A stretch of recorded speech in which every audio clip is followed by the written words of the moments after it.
What made the popular kid at school the unpopular kid? When school started, she was so popular she could hang out with anyone in any kind of friend group. She was that beautiful, social, athletic blonde girl. Then, she began hanging out with me, the 16 years old handicapped girl walking slowly with a wooden cane like an old woman. She instantly got unpopular, but still decided to stick around, and we made our own group of friends. 10 years later, she's a popular jeweler in my old town, and still as beautiful, funny and kind as ever. So nice to see a positive story. My partner likes to tell the story of how she became the unpopular kid at school. She was about 6/7, so primary 2 here in the UK, and a trend kicked off in her class of eating dog biscuits. All the kids were stealing dog biscuits from home and eating them at break time. Unfortunately, she didn't have a dog, and just had to eat normal human biscuits at school. She was ostracized every break time for it. Peer pressure is weird sometimes. A friend told me that in grade 1 or 2, there was this trend of collecting chestnuts, which are basically everywhere in the fall where I live, and trading them. It became a real market, and when the season passed, chestnuts became rarer and thus more valuable. Some kids traded some of their parents' jewelry and stuff for it. So yeah, only thing dumber than a 6/7-yo is a whole school of them. One of the kids at our school lived with his grandma cause his parents died. Dickhead and a group of his mates started harassing the old lady whenever she came to pick him up. Principal was reported this and they ended up getting expelled altogether. Justice. She made fun of a girl with cancer. Made a joke like, "Why don't you ask your mom to buy your wig? I can see your scalp." And overnight, she was the least liked person in school, and 100% deserved it. He recorded himself shoving carrots, cucumbers, and a bottle of hot sauce up his butt in the back of a van. Then someone found the video and shared it with the whole school. The van makes this exponentially worse. His girlfriend dumped him and moved away to a private school, so he started sending videos of him jacking off to the other popular girls in school. A popular guy in my year peed himself during an exam in our gym hall. Unfortunately for him, the biggest butthole in our year was sitting directly behind him. He immediately stood up and yelled pee-pee himself. He proceeded to get teary-eyed and say, "It's my energy drink." It spilled over and over before the exam supervisor literally dragged him out of the hall. 2 weeks later he returned to school the unpopular kid and kept a low profile for a while until it eventually died down and he climbed the social ranks once more. That is until an episode of The In-Betweeners, a popular TV show in the UK, aired in which one of the main characters shoots himself in the exam hall, and it reminded everyone of what happened, effectively nuking his popularity all over again. The In-Betweeners is surprisingly accurate of schooling in the UK, specifically the main character's perception of the world. I could relate to it a lot. Having a set of keys given to him by the school, WTF. I know, because he was one of the really popular kids, then using those keys to break into the school and steal $30 cord of woodworking metalworking tools. To be fair, the school got what was coming by giving keys to a student. There was one kid in my class who was the son of our maths teacher. He was crazy popular because he was able to help everyone out with their homework for that class. Turns out he was actually snooping through his dad's notes to get the answers. The teacher naturally got super suspicious after a while, so he deliberately made a fake answer sheet. Of course, the kid grabbed it and noted it all down. It was full of wrong answers, so blatant that anyone who even slightly paid attention in class would know they were way off base. The kid handed out the answers anyway, and in an instant made about half the class bomb, and his popularity dropped like a rock as they all accused him of deliberately making them fail. They moved him to another class and they never had an incident of cheating again. People found out he was killing animals in super fricked up ways. Held a dog underwater until it drowned. Ran over a cat with a lawnmower. Used baseball bats and machetes. Dude was doing some serial killer level stuff. Now he's in the army. Oh boy, do I feel protected. There's 3 reasons people join the army: honor, family thing, or just want to make something of themselves. They need the job and are basically guaranteed one. Or they want a license to kill. My father, a now retired vet, told me that when we were talking about some of the men he had served with over the years, It really put some things into perspective for me. When everyone found out he was jerking off to science teacher, she, in the class, along with his friends. This was 8th grade. He accidentally stabbed and blinded, in one eye, the nicest kid in the school by throwing a stick at him. The kid that was blinded grew up to be super successful and is now married, with a baby on the way. I feel pretty bad for both kids. If it was really an accident, it probably haunts him every day, especially if people treated it like it was purposeful. Guy wasn't necessarily the popular kid, but it wasn't a big school so everyone knew everyone. I think between 9th and 10th grade he was found alone in his car behind the local arcade beating off. He was called Thumper from that day forward. No idea what happened after graduation, but he has to have some bad memories of those years. He got into legal trouble because he and his team embezzled misused $250K from the student union. The university kicked him out, stopped paying the annual $2 million to the student union, withhold funds, although that was later overruled by the courts, and revoked the privileges granted to the student union. Earlier this year, they stated that they and students are no affiliation to the student union after 1 year of negotiations. His team was still running the student union because they were elected. They bought votes by offering pancakes, waffles and donuts for those who vote for their party and had street volunteers that would pressure students to vote for the party. It actually led to a law being passed in Ontario that prevented universities to force students to pay non-mandatory fees. The scandal was revealed by a student party called the Rhino Party back in December 2018.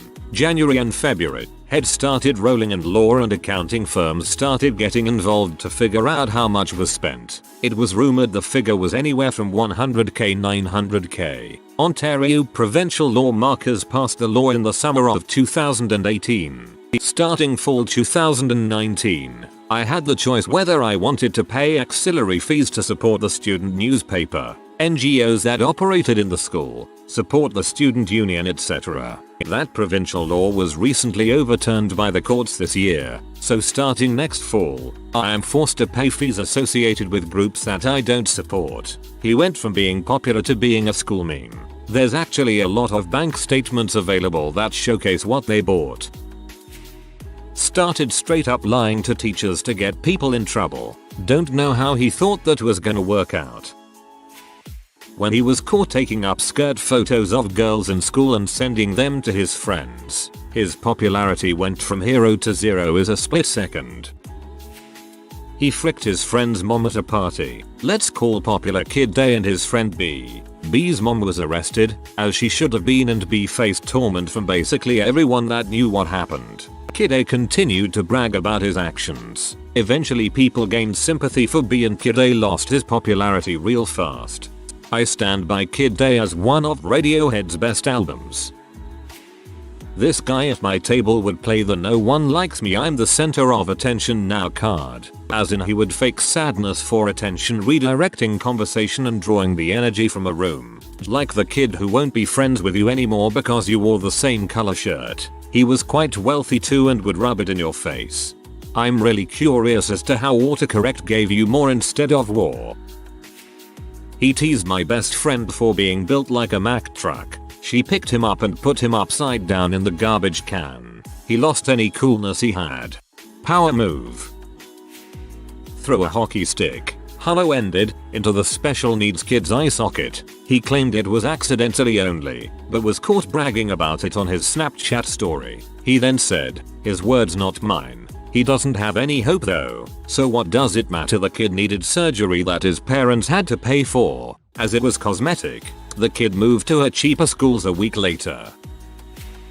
He didn't exactly become unpopular, but my high school's star quarterback recorded a video of himself fingering his butt and he sent it to a girl in a neighboring school district. The video got passed around there and made its way back into our school and he got socially vibe checked. But he didn't really lose his popularity, it was just sort of lessened and he actually became a way better person after the fact. He still never learned that you can throw bullets when playing indoor football in gym class against non-football players though. Good crap. The best way to respond to your town seeing a video of you fingering your butt. Become a better person. Not exactly popular, more like the king of the buttholes, but he had a project in mind. Bully the newcomer to get some fresh fame for his butt apostles. The target, a Greek exchange student, nice guy but quite a meaty boy, 150 plus kilos, and a wrestler. I watched. No freaking way I was getting in the middle of a bitch slap tornado, and my regret as of today is the lack of camera smartphones back then. Bully C got his jaw broken and lost 5 frontal teeth, dislocated shoulder and 3 fractured ribs. Legally speaking, he only defended himself and also played his defense on his weight, blaming the bully of making him lose his balance and by doing so, fell on him. It's not entirely false. Bully C got back 2 months later, still suffering from his injuries, shunned by his previous peers, stayed about 2 weeks and then never came back. Don't underestimate martial arts. Even a small person could take down a giant with it. The extra weight definitely also added to the strength. There was an Asian girl who was well liked by everyone, smart, happy to help anyone struggling in class and was generally a nice person, but her uncle scammed a lot of people in her community, including parents of kids that went to our school. She went from being well liked to being bullied, still she dropped out of school. Frick that uncle. I stood up for the teacher with, at the time, terminal cancer when everyone was teasing bullying her. Cancer made her a bit more positive, live life to fullest and she was pretty childish. Actually great for elementary school children, but my class was 1 degree away from feral at the time. I was no longer popular. She was super nice and by some miracle beat the cancer. Respect man, you must have given her a reason to live and I'm sure you helped her survive. He punched the autistic kid, then proceeded to get jumped by every single guy that saw him in school for the next week until his parents had him switch schools. There's times bullying is acceptable. This is one of those times. Super freaked up, but this girl I went to grade school with was a victim of a house fire. She was pretty and popular with all the kids in 1st and 2nd grade. After the fire she was left with a lot of scarred tissue. In 3rd grade, all the kids turned on her and called her names, wouldn't sit next to her, or share things we needed in class. I actually got to know her better that year as she was my class Valentine. She was the same person as before, except broken. Apparently he fricked his cat, and that's how Rocky got the nickname Sparkles for the rest of his junior and senior year. There was a girl who was really popular and then she got pregnant and had an abortion, and one of her crappy friends told other people and then everyone called her ass and started rumors like saying she got the abortion because the dad could have been one of 10 different guys. It was awful. High school bullying in the 2000s was a mess. Jesus, most of these replies I'll laugh at the jerks that lose their credibility, but this is just horrific. That girl was not a friend. Got really into astrology, Gemini, Virgo, Cancer, kept on hitting, assaulting people with a metal bottle, and was in general just in butthole that only like 7 people tolerated. I follow her on Instagram and all her stories are memes about astrology. It's the Instagram equivalent of Facebook minion memes. Just assaulted multiple people with a metal bottle. I am such a Gemini. A mum got into an argument with a parish priest and forced her daughter to lie to the police about him molesting her when she was an altar girl, all over some memorial that the mother didn't agree with. The plan worked since the local archdiocese was forced to transfer him to another parish, but it was quickly proven the girl was being forced to lie by the police. The girl's reputation didn't take that much of a hit during school, but her mum became a social pariah across multiple parishes since the priest was a patron to the local high school and a lot of people respected him. The girl was seriously screwed. However, her parents wanted her to become a solicitor or barrister and I think they made her take law in A-level. But since the mum made her lie to the police, she is a documented liar, which bars her from enrolling into a legal course in the UK. When she made fun of me in front of everyone for wearing a yellow shirt to school. It was just a plain yellow shirt and she somehow found a way to mock the color. It was so unnecessary and made her look like someone who was just rude for no reason. Everyone quickly realized that she thought people were automatically on her side cause she was somewhat rich, and she just became a joke after that. Maybe she had some childhood trauma involving lemons.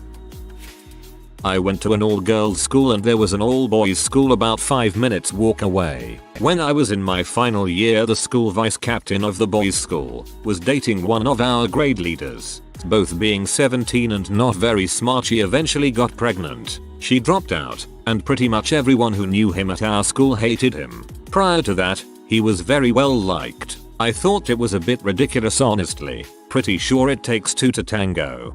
I mean, she didn't get pregnant on her own.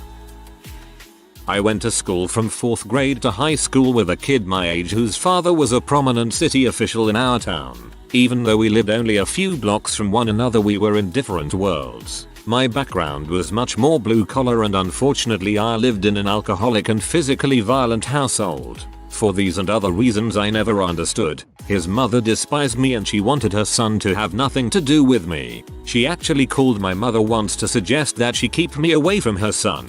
Since our class in life was so very different, I found him smart and funny and fascinating, and we pulled around. He wore slacks while I wore jeans, and his suede shoes were much better than my sneakers. By our high school years, he was a football letterman while I was a band geek, and he was in college prep while I took vocational courses. We still knew each other, but he was in a college track and I was living day by day. As graduation approached, we learned that his parents had worked with the local congressman for his appointment to West Point. Whoa. Tragically, the night of graduation he and his girlfriend went out with him driving drunk on a country road. He hit an oak tree and she was killed. That's the last I ever heard of him, but once in a while I Google his name just to see if he might surface somewhere. I sometimes think of how mortified his status-conscious mother must have felt, and wonderful about his girlfriend's family, and of course what happened to my friend who killed someone just before his life began.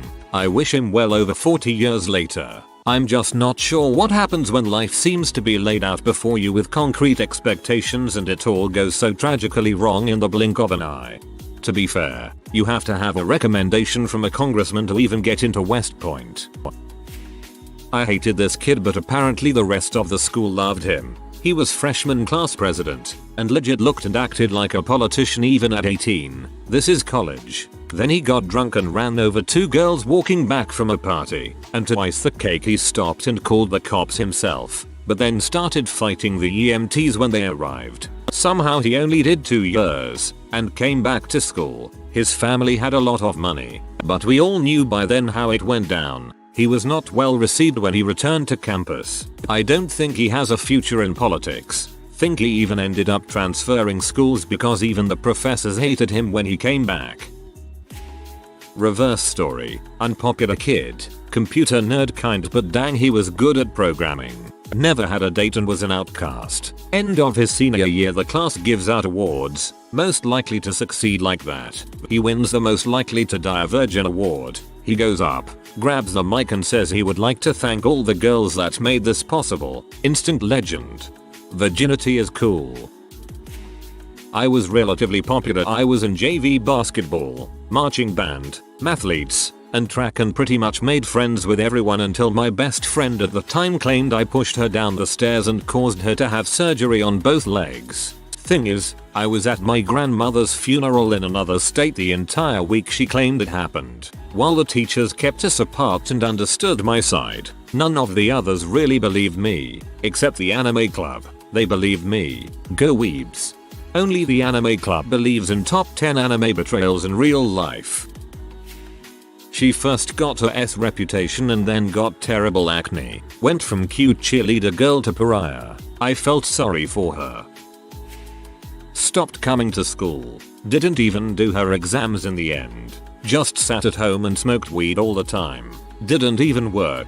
She just got boyfriends who would pay for everything for her. Became spiritual. Got the Hindu symbol OM tattooed on her finger. Got dreadlocks, etc. Posted weird photos on her Instagram. It's hard to explain, but she just sort of became weird. I once heard her talking to a bunch of 13-year-olds about how her boyfriend just got out of prison. ? She also always spoke about wanting to have a baby. This weed smoking, non-working, 18-year-old girl wanted a child. In the end, nobody in my school even spoke to her anymore. Even her friends didn't like her much because she was sort of a B. She was popular because she was super pretty and smart. It's sad. She obviously has no direction in her life. Her only qualifications are the exams we did when we were 15. Her brother and sister were still in the school. They were really nice and basically the opposites to her. I hope they do well. He walked into the bathroom and realized someone was whacking it in the stalls. Dumbass gets the brilliant idea to record it because he thought it was funny. He's under house arrest now and has CP distro charges. Frick him. She was popular. Then she found Jesus. Almost instantly unpopular. Then she became immensely popular again when she was diagnosed with non-Hodgkin's lymphoma. High school is a B. Why did Jesus make her unpopular, Mayo? When I was in primary school, a popular kid thought it would be funny to flush the class pet, a hamster called Nibbles, down the toilet. All the kids thought the hamster would have died. He quickly became known as the kid who killed a hamster. He ended up changing schools for another reason. BTW, the hamster survived. I don't know how pipes work, but I heard the caretaker eventually found him. The school still gave Nibbles away after that. Made fun of the mute kid for being mute. Said that she was faking it and that it wasn't possible for her to be that way. He definitely didn't get away with that. One of the most popular girls in senior year slept with her best friends. Also popular girl. Boyfriend. Also popular guy. For a whole day. Girl 1 was ignored by everyone except one person. If the rumors were to be believed, girl 2 lifted G1 up by the neck in the girls' change room the morning, said some choice words to her, then ignored her completely for a week. Meanwhile, boy was in this super awkward position of, hey, I was super drunk and thought it was my GF, as it's where we'd organized to sleep after the party. Turns out he was an idiot and got the wrong room in his drunk state, but it also wasn't G1's organized room. So made fun of a kid with Down syndrome. Despite being a crappy school, the kid was treated like royalty by everyone. His last name was King, and everyone called him the King. Popular kid thought it would be funny one day to dethrone him by pulling down his trousers. Never seen someone get turned on so quickly. He ended up moving school and the King stayed just that. There was a really pretty girl that was quite popular in my high school. She was a bit snobby to people and sorta rude. I recall one time she threw a textbook at my groin because I was leaning back in my desk and thought it was funny. I guess it kinda was thinking back. She also liked to make fun of the fact that I was Mexican on more than one occasion. Anyways, she gained significant weight our senior year in high school, and I guess a lot of the popular kids decided to disown her for it. I never actually heard anything, but I recall her sitting all alone at lunch one day. Not my best moment, but I walked by her, pointed, and plainly said, "You earned this." Puts on sunglasses as you walk away. The girl disintegrates into thin air. He was chatting up my much younger sister, her 12 him 17, and a few months later someone in the class brought it back up, so he picked a fight with me. I have barely any muscle, but what I found out that day is I have one heck of a right arm. I can make some assumptions about your training. What made the high school legend become a legend? When I was in 11th grade, a guy a year older than me, in grade 12, saved a grade 9 girl from being abducted by her estranged father in the school parking lot. Her dad hadn't been in her life for years and had previously tried to take her from her elementary school. This being her first year in high school, I guess he tried again. The 12th grader heard her scream as her dad tried to force her into his car and he ran over and got involved, apparently punching the dad before the dad got back in his car and sped off. The guy was a legit hero at the school. This wasn't the kind of story I was expecting on here, but it's probably the best one. I hope the 12th grader is doing well these days. Our legend was actually the gym teacher. He became a legend by getting hit by a bus, getting up, getting on the bus and asking if everyone was okay. He ended up getting fired about 5 years after I graduated because he was caught soaking raisins in vodka and then eating them over the course of the day. Never change, Mr. Lev. I feel like these two anecdotes might be related. There was this girl Kelly who was very tiny, quiet, and seemingly well-mannered. Very unassuming girl. I don't think anyone knew who she was. Big school, until she was escorted off campus by the police for stealing the credit card information of 14 students and going on a shopping spree. She disappeared for a year before somehow being allowed back in for her senior year. Instead of being a pariah, this girl somehow became a dang meme. Free Cali posters would pop up with her mugshot on them. Her name was incorporated into chants used at football games like she was a weapon that could be used against the opposing team, and she was at the top of everyone's party invite list. His last name was Alcock and he ran for student council. His campaign posters consisted simply of his slogan, "Part man, part machine, Alcock."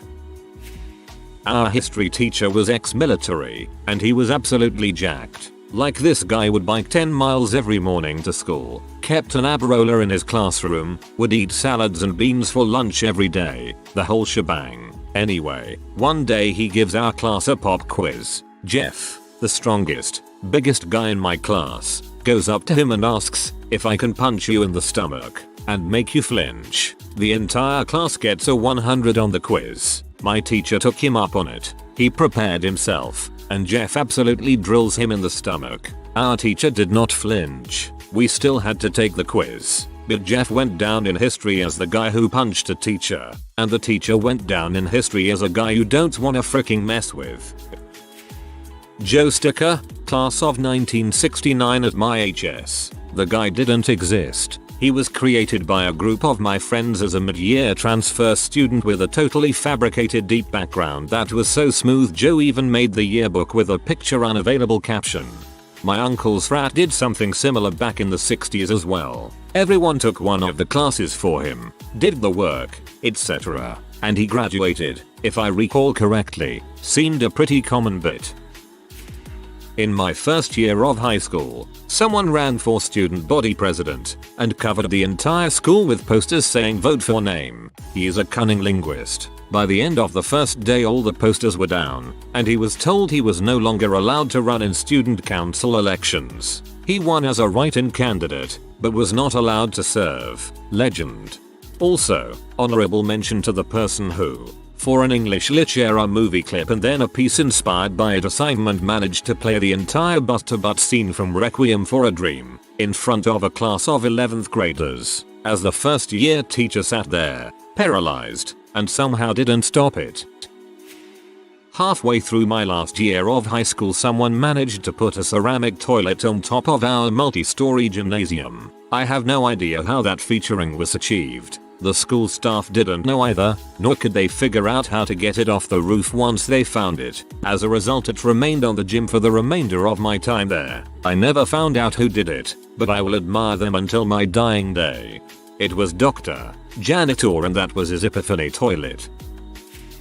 3 kids at my high school literally saved a baby's life by lifting up a car off of a child that got ran over and had its head pinned under the axle. The baby would have died had they not showed up. Those kids were hailed as heroes, and if I recall, Good Morning America offered to fly them to New York for interviews but they declined. I'll see if I can find the article. He cut his thumb off on a 3rd floor window 5 minutes before final bell and buses. Getting all of us locked in the school of an hour as the ambulance arrived took him away and the school cleaned everything up.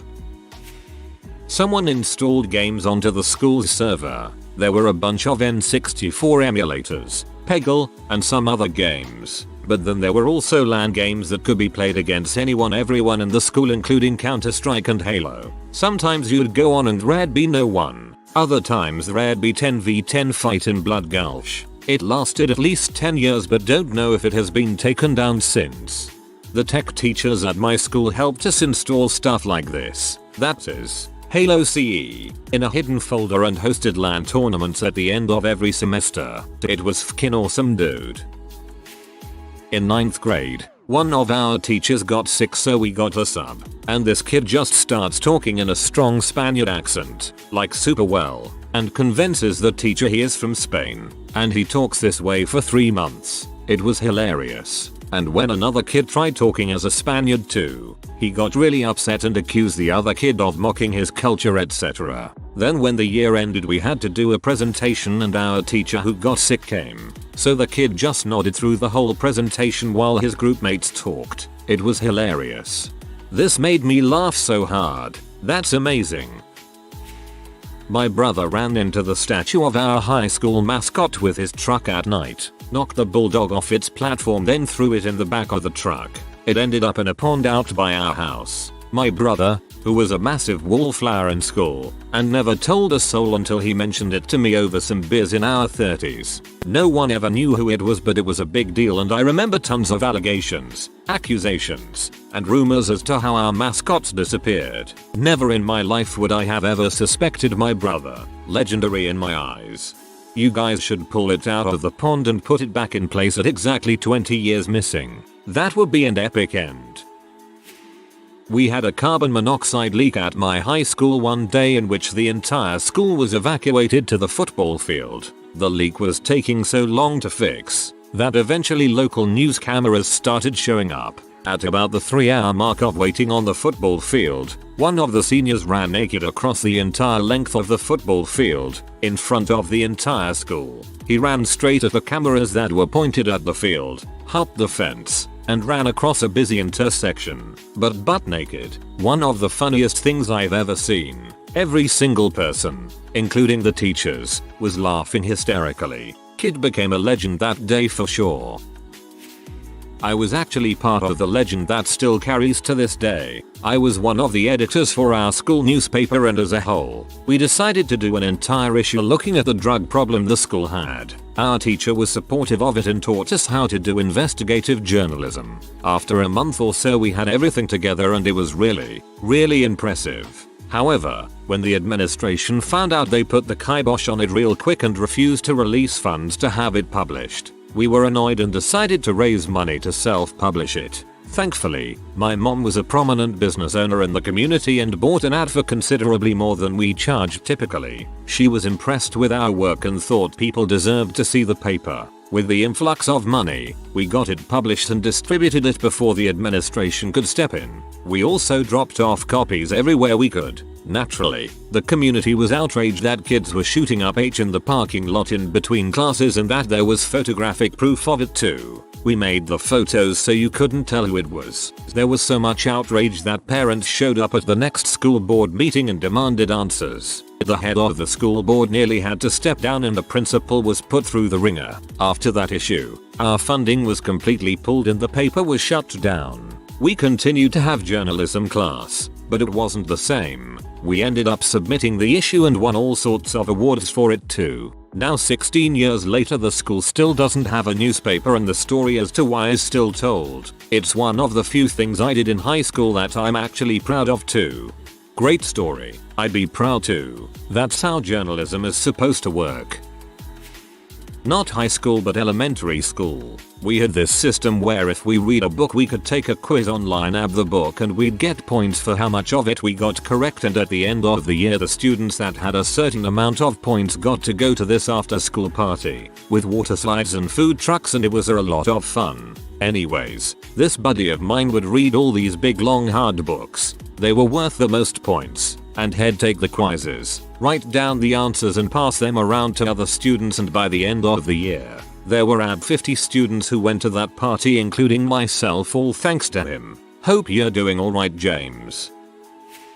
When I was a freshman, there was a senior on the last week of school who thought it would be legendary to streak on campus. He was 18. He was unable to receive his diploma on stage and had to register as a sex offender. Go Wildcats. That sucks. At my university we had an annual streak and tons of people showed up. Long story short, jerk of a substitute wouldn't let a heavily pregnant girl use the restroom, and she had to go to the nurse then the doctors afterwards, enraging entire graduating class of the girl. Substitute quits after 3 weeks of open season on him, with him giving this speech of how we're all ungrateful and how we've made him regret ever wanting to be a teacher. According to my little brother, who is currently at that school, it's still talked about because the faculty put in a rule that a teacher cannot prevent a pregnant student from going to the restroom. They shouldn't be able to prevent anyone from going to the bathroom. During gym class we noticed people's change and stuff would go missing here and there, as it was a British school with uniforms and blazers etc. Someone left their iPod recording in their blazer pocket and we caught the girl who'd been stealing our change red-handed LMAO. It was so crazy. BC, she was like the richest kid. She was actually a semi-successful child actor who'd been in several shows. She was like the richest kid, either did it for the thrill, her parents' attention or both. Someone spread a rumor that Legend had a small PP. He responded by photocopying his Johnson and leaving the pictures on the desks of everyone in the class. He got suspended but set the rumors straight. BDE for sure. I was not in his class, nor did I see the picture. One way to leave your mark. Religious school. Until the principal's niece, 2 years older than me, got pregnant her senior year, the school had a rule that they would expel pregnant students. After that, they changed it to pregnant students are not allowed to walk for graduation if they are showing, but they are no longer expelled. A girl my class got pregnant her senior year and was not showing 2 weeks before graduation. When the school had to decide if she was allowed to walk, she did not look pregnant then, but then popped in those 2 weeks and looked super pregnant at graduation. But they had already said she could walk, so she got to participate. I went to public schools in a rural red state and when girls got pregnant they weren't expelled, but quietly forced to move to a smaller alternative school. Their reasoning was if other girls saw their classmate was pregnant that would convince more to get pregnant. Out of a class of 200 kids we had 14 pregnancies our senior year. It was a state record at the time. Year 10, head boy has to be picked England, and it's picked by vote. It's a year group of about 150 students, so we had the obvious, popular, well liked by everyone kids. We had the popular lads, the football captain and the sophisticated, obvious choice. Me and my little posse of in-betweeners. I suggest frick that. We pick one guy from the Forgotten Kids Club. Let's call him Carl. This guy has pretty below average grades. Not a lick of athletic ability and his social abilities. Well, he's part of a group of kids that stays behind and spends lunch in the teacher's class because he got bullied so bad on the schoolyard. Cole found himself named head boy to his absolute shock due to the minority being united and the knobheads all split and vying for position. He was a good dude as well, really committed himself to it. His grades improved. He became a better speaker. The lad glowed up considerably and by the end of year 11 we had a whole army of people carrying him down the street for the final end of exams celebration. We would just sing his praises despite not knowing him that well and it just caught on. Dong move I know, but we did genuinely like him and thought it would be good for him. I like to take credit for suggesting the whole movement, but really it was just a testament to how one downtrodden dude can rise to the occasion and became an absolute freaking ambassador for an entire school. He won over everyone. Dude was impossible to hate. Whoa, what an honestly nice story. So, legend in this case means freaking lunatic. He took the teacher's thermos from the back of the room, not knowing it was hers. He goes to the bathroom with the thermos, comes back with the thermos. She says, "Oh, you found my thermos. Great, thanks. Just put it on my desk." He does, and then walks out of the room wordlessly. She opens the thermos in confusion. He crap in the thermos. There is something wrong with people. This guy never lost a wrestling match, ever. Local, state, national champ as a sophomore. He was amazing. My high school had about 220 total students in the middle of fricking nowhere Oregon and this 98 pounds ball of muscle and hustle was getting TV crews to come out and film us practicing and crap.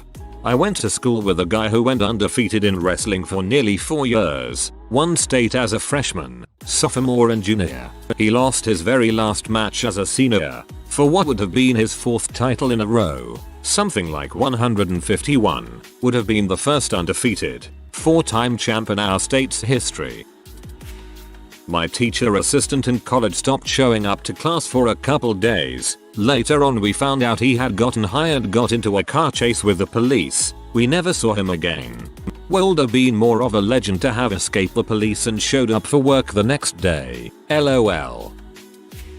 Snorted a whole line of crushed red pepper and spent the rest of the day locked in a bathroom stall coughing his lungs out. That sounds like a punishment worse than most torture methods.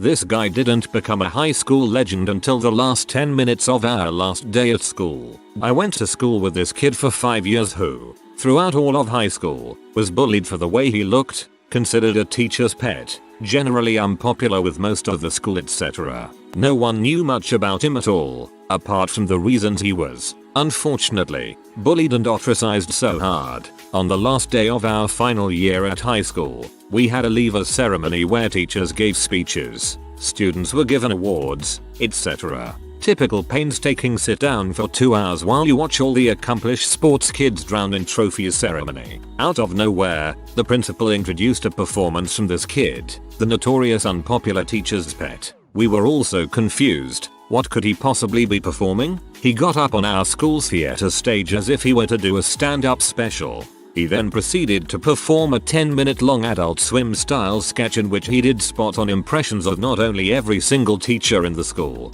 in front of them, but the exam invigilators, the cleaners and even the frickin' dinner ladies. This guy had fully produced and scripted an entire one-man sketch where he played all the characters being every member of staff in the school. For the very last time we would all be in that hall together. It was truly a then everybody clapped moment IRL, as he got a standing ovation from every teacher in the hall, and all 120 students who relentlessly bullied him all these years prior. It felt like a massive middle finger to everyone who underestimated and ignored him. This mystery kid, who'd been bullied and ignored for his entire 5 years at our high school, became a legend within 10 minutes on the very last hour of the very last day of our time in that place, and then I never saw him again. Wonder where he is now. Amazing story. Wonder if he became a writer or performer or something. I had a friend in high school who was cool as heck but looked like an awkward Korean kid. I mean, he sorta was. Our HS had TVs in every classroom, and we needed a new class president. So the first person goes on the TV. Keep in mind, around 1400 kids were watching, and talks about why he should be class president, what they'd do. Then the second candidate goes up and talks about why they should be president and all the good things they'd do. Then my friend goes on TV and proceeds to just sing the song Zombie by the Cranberries, completely a cappella, including the zombie AYE, BAYE, BAYE, BAYE, OOO, OO, OOA, OOYAYAYAYAYAYAYAYA part. He won the election by a landslide, but got replaced 2 weeks later cause he really didn't care about it.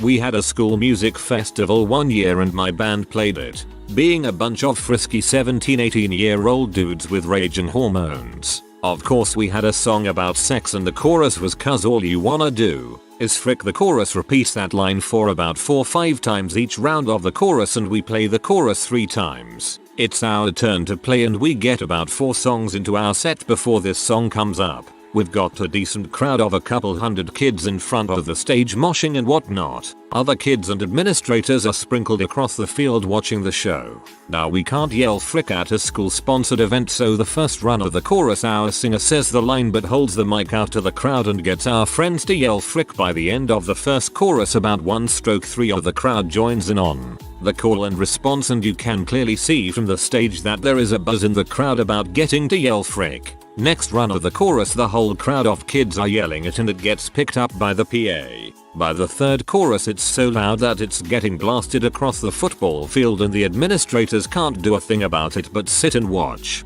We heard about that for months after the festival. Some of the teachers gave us props for pulling that one off simply because it got the admin so pee. Yes, that's an awesome story. My high school had a battle of the bands and my band played one song to audition, then a different song at dress rehearsal, and finally, for our performance, we played a different song again. The teachers were P.O. and we snuck our singer in to sing. He didn't go to our school, so he wasn't allowed to participate. We weren't allowed to play the next year. ETA, holy crap, guys. Thank you for all the amazing responses and the awards. You rock. We had a teacher who was infamous for not letting you go to the bathroom no matter what. I mean, so much so that if you accidentally started your period in class, she'd make you wait. This happened. So there was a girl who we'll call Katie in class, who tended to be a bit of a troublemaker. Katie hated that teacher because she begged to go to the bathroom and got shut down every time. At the end of the year, Katie asked one more time to go to the bathroom. The teacher said no. Katie asked another time 5 minutes later. The teacher said no again. 5 minutes after that, Katie asked again, but said that the teacher was not going to like what happened if the teacher didn't let her go. The teacher hit the roof and said that if she said one more thing, Katie would be sent to the principal. Katie shrugged and said, "This is on you," then, and pee on her seat, right where she was. The teacher sent her to the principal, who called her parents, one of which was a urologist. Her father yelled at the principal. The teacher ended up in deep crap. According to other kids, she never denied another kid the bathroom again. Katie was a freaking legend. We had a teacher who got fired over something similar. She told the kid to stand in the corner and pee in a bottle, so he did. She basically vanished after that. When I was a junior in HS, the wrestling team would hang out in the bathroom at lunch and pack lips in the stalls. There was a kid who was probably on the spectrum who'd also hang in the bathroom every day and eat his lunch there, so we befriended him and tried to give him some banter. I went to a midnight screening of Superbad, and the first time McLovin came on the screen I was like, my god, that looks just like a slightly skinnier version of Stall Kid. So the next day at school I saw him in the hall, and during our usual daps I was like, it's McLovin. That caught on, and for the rest of his time in high school everyone called him McLovin. He liked it. Then he was voted prom king as a senior. Hope you're well, McLovin. I've never heard the term pack lips before, and so my initial thought was the wrestling team all made out with each other, lol. The high school was near both a grocery store and a Petco, so someone bought sugar, a loaf of bread, and 100 crickets. They soaked the bread in sugar water, tossed it up into the drop ceiling, and let the crickets out into the ceiling as well. They bred like crazy, and the chirping was constant and echoed into the loudest possible bring noise I've ever heard. That is awful. Breeding crickets smell terrible. Got a couple that are somewhat related. 10th grade Spanish. We had this teacher who was a bit strict and didn't have much of a tolerance for nonsense in class, but her punishments didn't have much teeth, so naturally the class would collectively see how much we could get away with. Story 1. Potato chips in Spanish is papas fritas. Someone decided to start saying papas chodes instead, pronounced chodes. She would say no, that's not it, but we told her that a substitute teacher we had one time, who was a native Spanish speaker, told us that in some dialects it's papas chodes, and she bought it. Also, we could sneak the word chodes into stuff and write it on the board. It even went so far that unsuspecting students in the class used it on the state test. Pretty sure it continued in subsequent years. Story 2. Same class. We had a project where we had to invent a product and film a commercial for it with a Spanish script. This was a partner project, and my partner told me he wanted to make a shampoo bottle that was shaped like a large penis. We called it El Palo Divertido, the fun stick. He went home and made the thing out of paper mache. He sent me a picture and I got scared because this thing was not subtle at all. I was so sure we'd get in trouble. We brought it to class the next day. Our teacher looked at it, held it, and I swear to you practically fondled it. We were nervously holding our breath. And she said, "Great, now work on your script." Somehow we flew under her radar. A class meeting or two later, we all took turns filming our commercials in class. Our routine involved numerous phallic gestures with this miraculous versatile penis-shaped shampoo bottle. You can get the shampoo out by stroking the shaft, jerk it off. You can use it as lip balm, rub the tip on your lips, stick your tongue out a little. You can clean your ears with it, dong in ear. We were being so obvious with this thing. The class was cracking up the whole time, and somehow we didn't get in trouble. The teacher thought it was all very well prepared.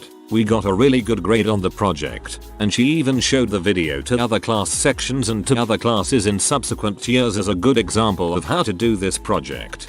Your Spanish teacher knew exactly what you were doing, thought it was hilarious, and also appreciated that despite the ridiculously long dong joke you made, you did put a lot of effort and creativity into it. She shows it to her future classes to indicate that you can have fun with it as long as you put in the work and you won't get in trouble. Former teachers of Reddit. What was the last straw that made you quit your job? Saw a 7-year-old girl stab a 9-year-old boy. Head of the school thought it best we rearrange the cubbies so the kids couldn't run to her office for help if they get stabbed. What the frick? Spent a long butt time teaching for a non-profit. Loved doing meaningful work but couldn't support a family in $25K a year. Sold out and started working for a well-known corporate daycare. Basically cleaning up after rich kids for an extra $10K a year. Still working there but I'm heading back to school in January for web design. Figured if I'm gonna do something soul crushing for the next decade or two, may as well make it worth my while. I moved to a different school because my principal and I did not get along. It started with her accusing me of missing too many days of school. After missing the first 2 weeks of the school year after having given birth to a child at the beginning of August, and returning to work at exactly 6 weeks postpartum, and escalated to her accusing me of not having followed proper procedures for sick days when my son was hospitalized with RSV in December of that school year. I had followed the correct procedures, including emailing a detailed lesson plan to about 6 different people, herself included. Never got an apology from her. She called me unprofessional. It got to the point where I asked another administrator if she could look up the days I'd missed and compare them with other teachers. It turned out that if you discounted the days from my 2-week maternity leave, then I had actually missed less than the other teachers at school. Finally, she tried to pull some sort of your missed school day came too close to the end of the school year and broke the union contract bulls when I had a doctor's appointment for my kid in May of that year after not having missed a day since January except for jury duty. By that point I'd found a position at a different school, so I insisted that a union rep be present at all dealings with her from there till the end of the year. Oh, and this is without mentioning that that school had more or less broken down organizationally over the course of that year, including a group of 6 students running a drug dealing ring out of their locker, multiple students threatening multiple teachers, a persistent in-school truancy problem, and more. That year, one student actually jacked off in the back of the science lab to completion, and we didn't have a regular custodian, so the science teacher ended up having to clean it up if he didn't want his classroom smelling like jizz for the rest of the day. We had students throwing chairs out of a 2nd-story window. It apparently got worse after I left, too. I heard tales of one of the incoming 8th graders literally setting a kid on fire with a Bunsen burner in the same science lab. And yet, I probably could have dealt with that if the administrators had been even remotely competent. For me, it's never been the kids that have made me want to leave a school. It's always been the admin. And this principal was far and away the worst. I'm at a different school now, and it's like night and day. I taught English. My last semester, I had 48 kids, on average, in a classroom that barely held my desk and 30 desks for the students. We had 1 textbook per 3 kids on average. Kids weren't allowed to take textbooks home. I took pictures of my kids working in my classroom and went to law firms begging for legal pads. Went to banks and even my local credit union begging for pens. Lived on mac and cheese and ramen for the first month because I bought all my kids copies of Strunk and White and folders for their work. Went to the English department of the local university and begged them to let me put up flyers pleading with students to donate copies of Shakespeare plays for my kids. Almost ruined a 20-year friendship with my best friend because I kept begging for her to let me use her photocopy privileges with the university's print shop for my kids. Tutored my kids who were struggling on my time. Offered extra credit homework wherever I could. And so on. In the end, nearly every one of my kids passed the English portion of their state proficiency exams. Then I had my end of year review with Sam, our school administrator. Sam was not happy with my performance, while he was content with how my students performed in the state examinations. He felt troubled by my apparent lack of effort and lackadaisical commitment to my students. I can only assume that it was his version of a pep talk. I was done. Somehow I didn't show it at that point to Sam. I finished out that last week, our final week of the school year, and took all my things home with me. I never went back. They were shocked when I sent my letter of resignation in that summer. The school administrator's personal assistant called me saying that she and Sam were both shocked that I had decided to move on.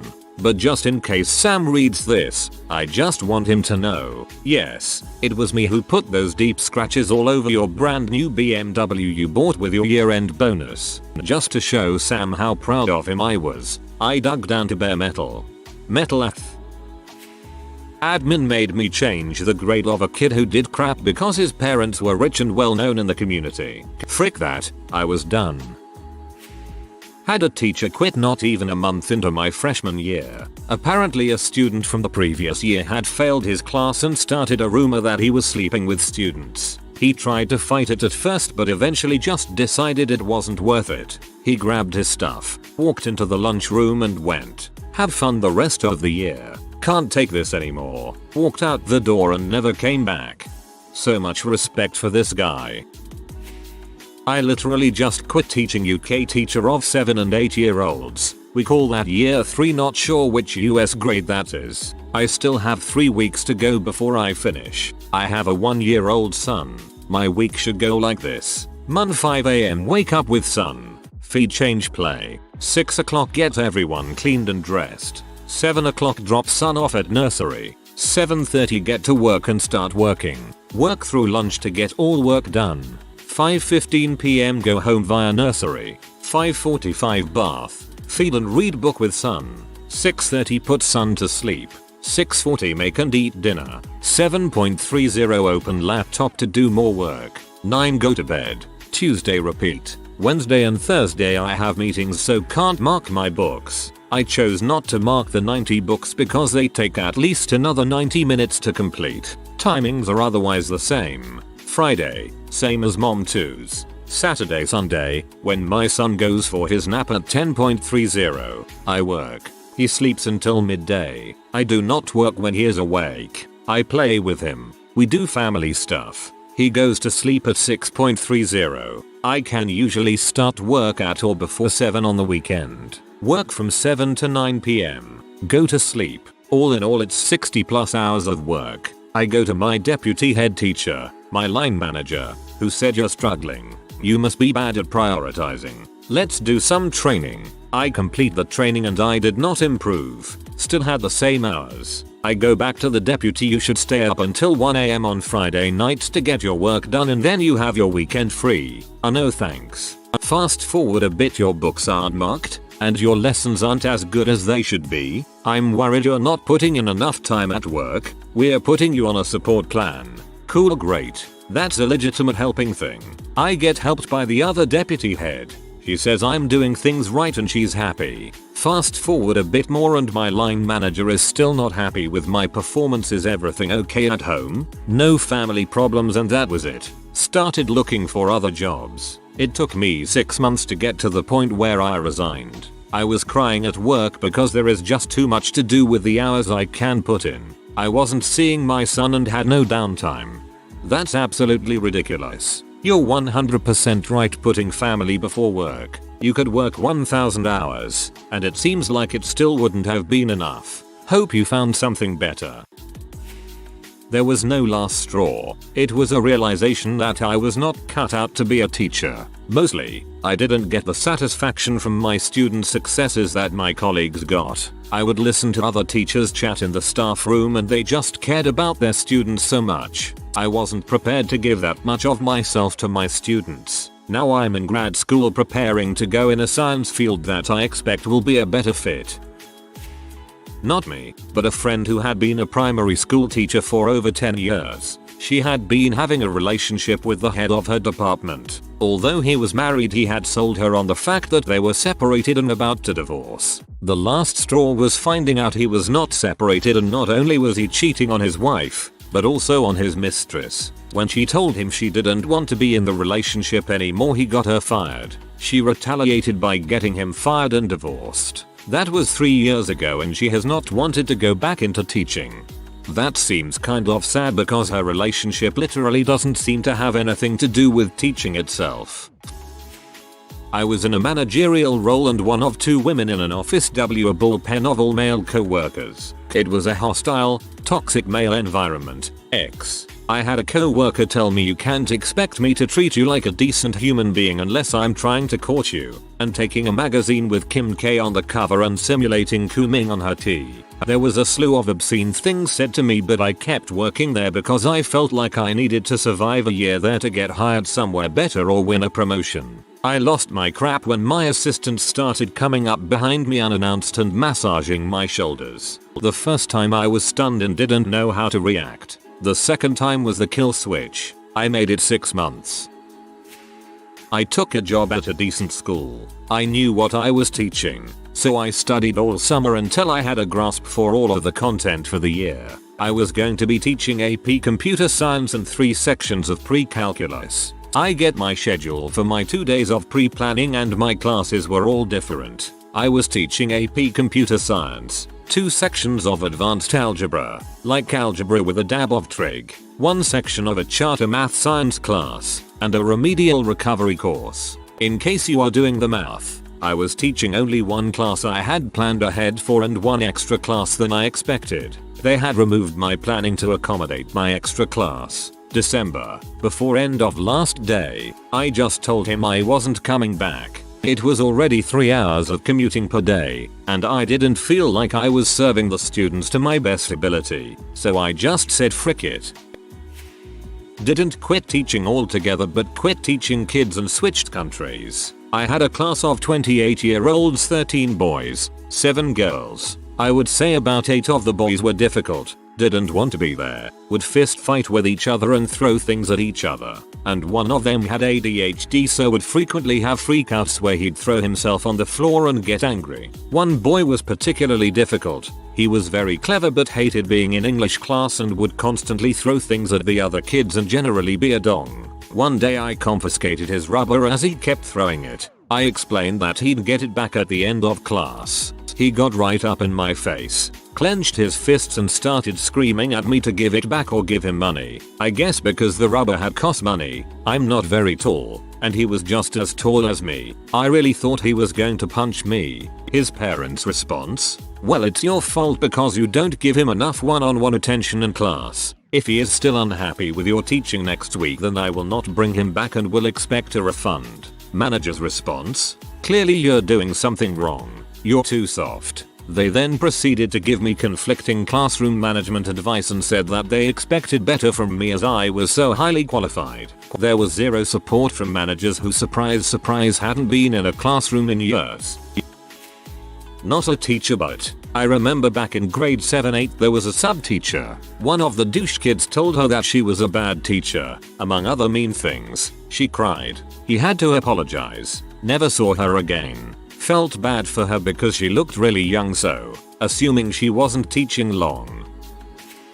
Speaking for my mom, a former teacher of 20+ years who doesn't know how to Reddit, it was the administration that drove her to quit. The kids drove her nuts. Yeah, but she had 3 of us at home and she'd been dealing with kids for years. That part was doable. The parents who thought their kids could no wrong and demanded they be given the best of reports no matter what was earned was irritating. But in the past, that was just dealt with by insisting that the students' grades are a reflection of whether or not they did assignments correctly, and the measurement doesn't change just because you think highly of your child. But over the years the principals and superintendent were getting unbearably pushy, insisting that the parents be catered to avoid nuisance more than anything else. On top of that, they were changing the curriculum every year, and drastically. This would be understandable if there were actually better things to be teaching, better ways to teach, or updated knowledge to account for, but it was never that. It was just change for change's sake, and usually got so convoluted that not even the teachers could keep up.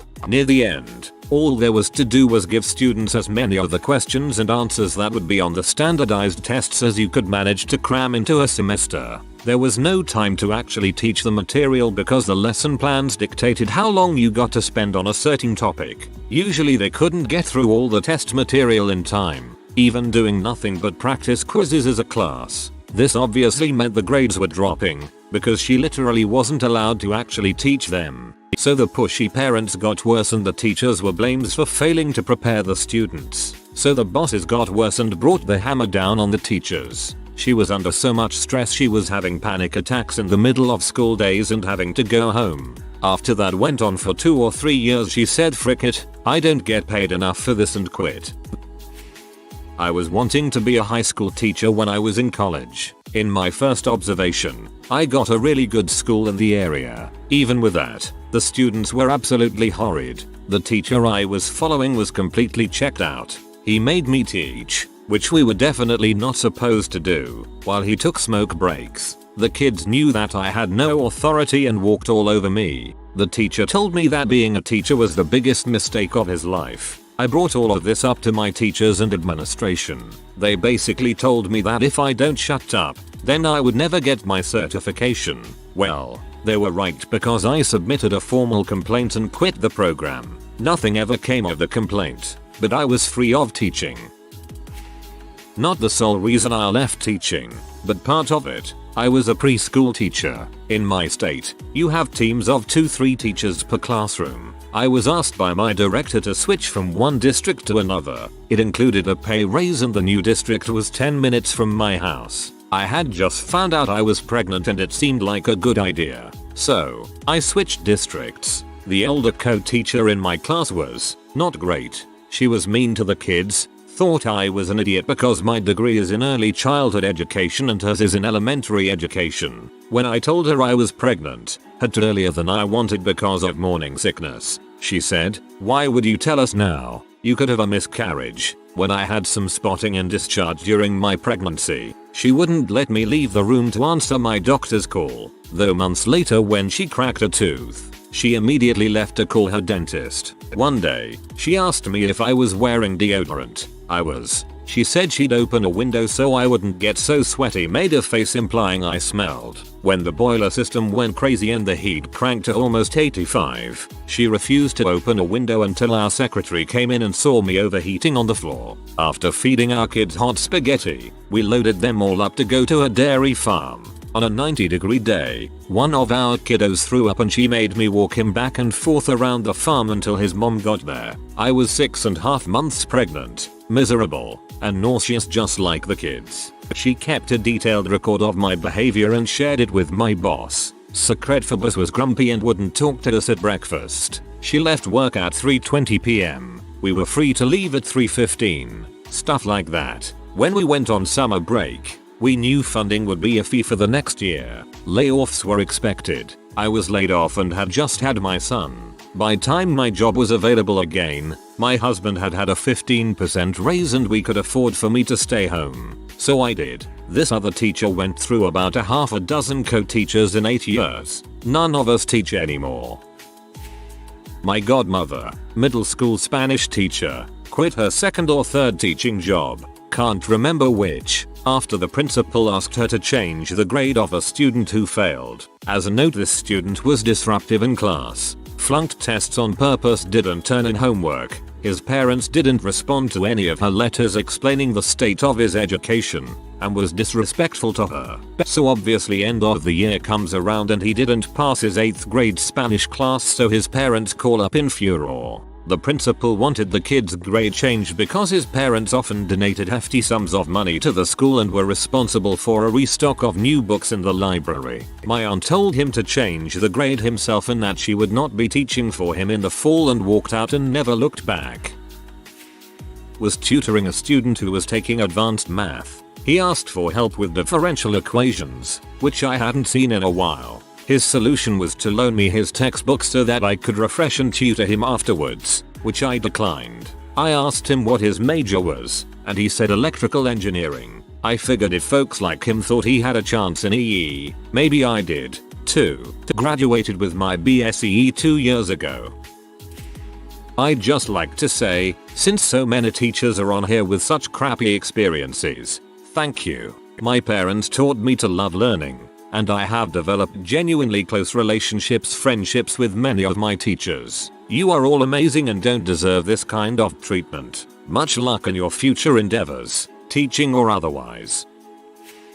I'm still a student, but even being a TA, I can see how awful being a teacher is. I'm not even a TA for a challenge class. It's just a freshman engineering class. I'm a senior. Our education system is just crap. So many kids don't even think. They find the smallest thing that could give them trouble and ask before they try to work it out themselves. You'd think they'd at least try, since, you know, solving problems is actually what engineering is. But whatever. Plus, a lot of the rough kids give the teacher such crap. I'm pretty close with her. I've known her for 4 years and she's seen some of my rougher patches, but she always talks about how she wants to quit. She's applied for other jobs. The only thing keeping her here is her senior and junior classes that are attached to her. Here's just an example of a student-teacher problem we had recently in that class. For some background, there was this sped kid in our class. He mostly did nothing in there. The teacher was just like, okay, not my problem if you won't work, so he obviously had an F in the class. His mother, however, was so convinced he was already an engineer and kept him in the dang class when you could tell he hated it.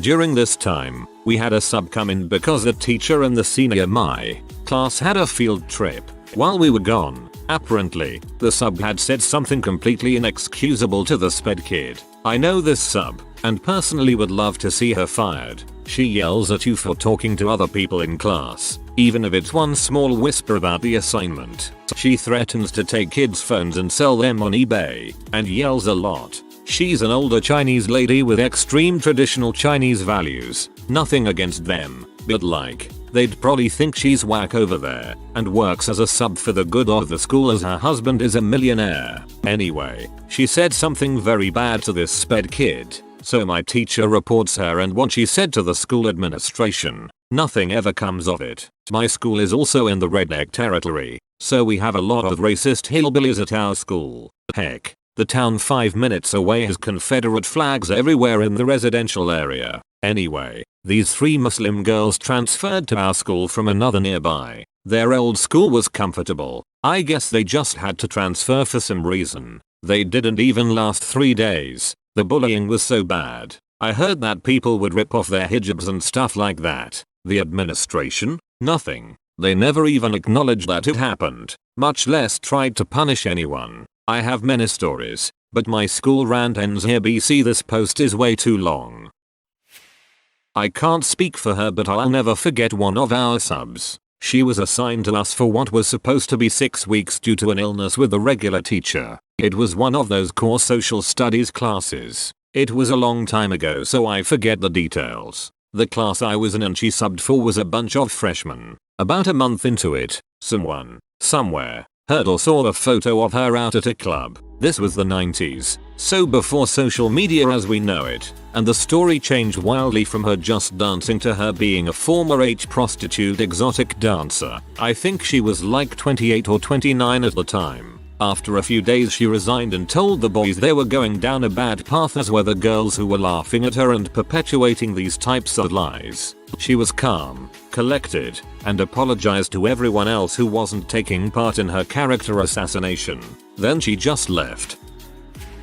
6 years teaching and I finally can't do it anymore. My husband moves a lot for work and I will never get past the point of initial teacher observations. I can't keep jumping major hoops each year. I taught family and consumer sciences, so cooking, sewing, financial management, etc. The high schoolers don't pay attention and think it's an easy A, then would yell at me when they didn't do the work to get an A. I had minimal budgets and was expected to cook at least twice a week with the kids, enough food for 150 kids. I would spend about $1,000 of my own money per semester on ingredients. I had to clean up after kids constantly. My classroom could always be rented out by people, so they would also leave me a mess. No access to laundry facilities at school. I had to bring it home to wash. When I taught middle school I had to work with the area schools. I had the most experience but came from another district. None of my ideas were good enough. I also was given a classroom that echoed. My hearing was shot by the end of the year.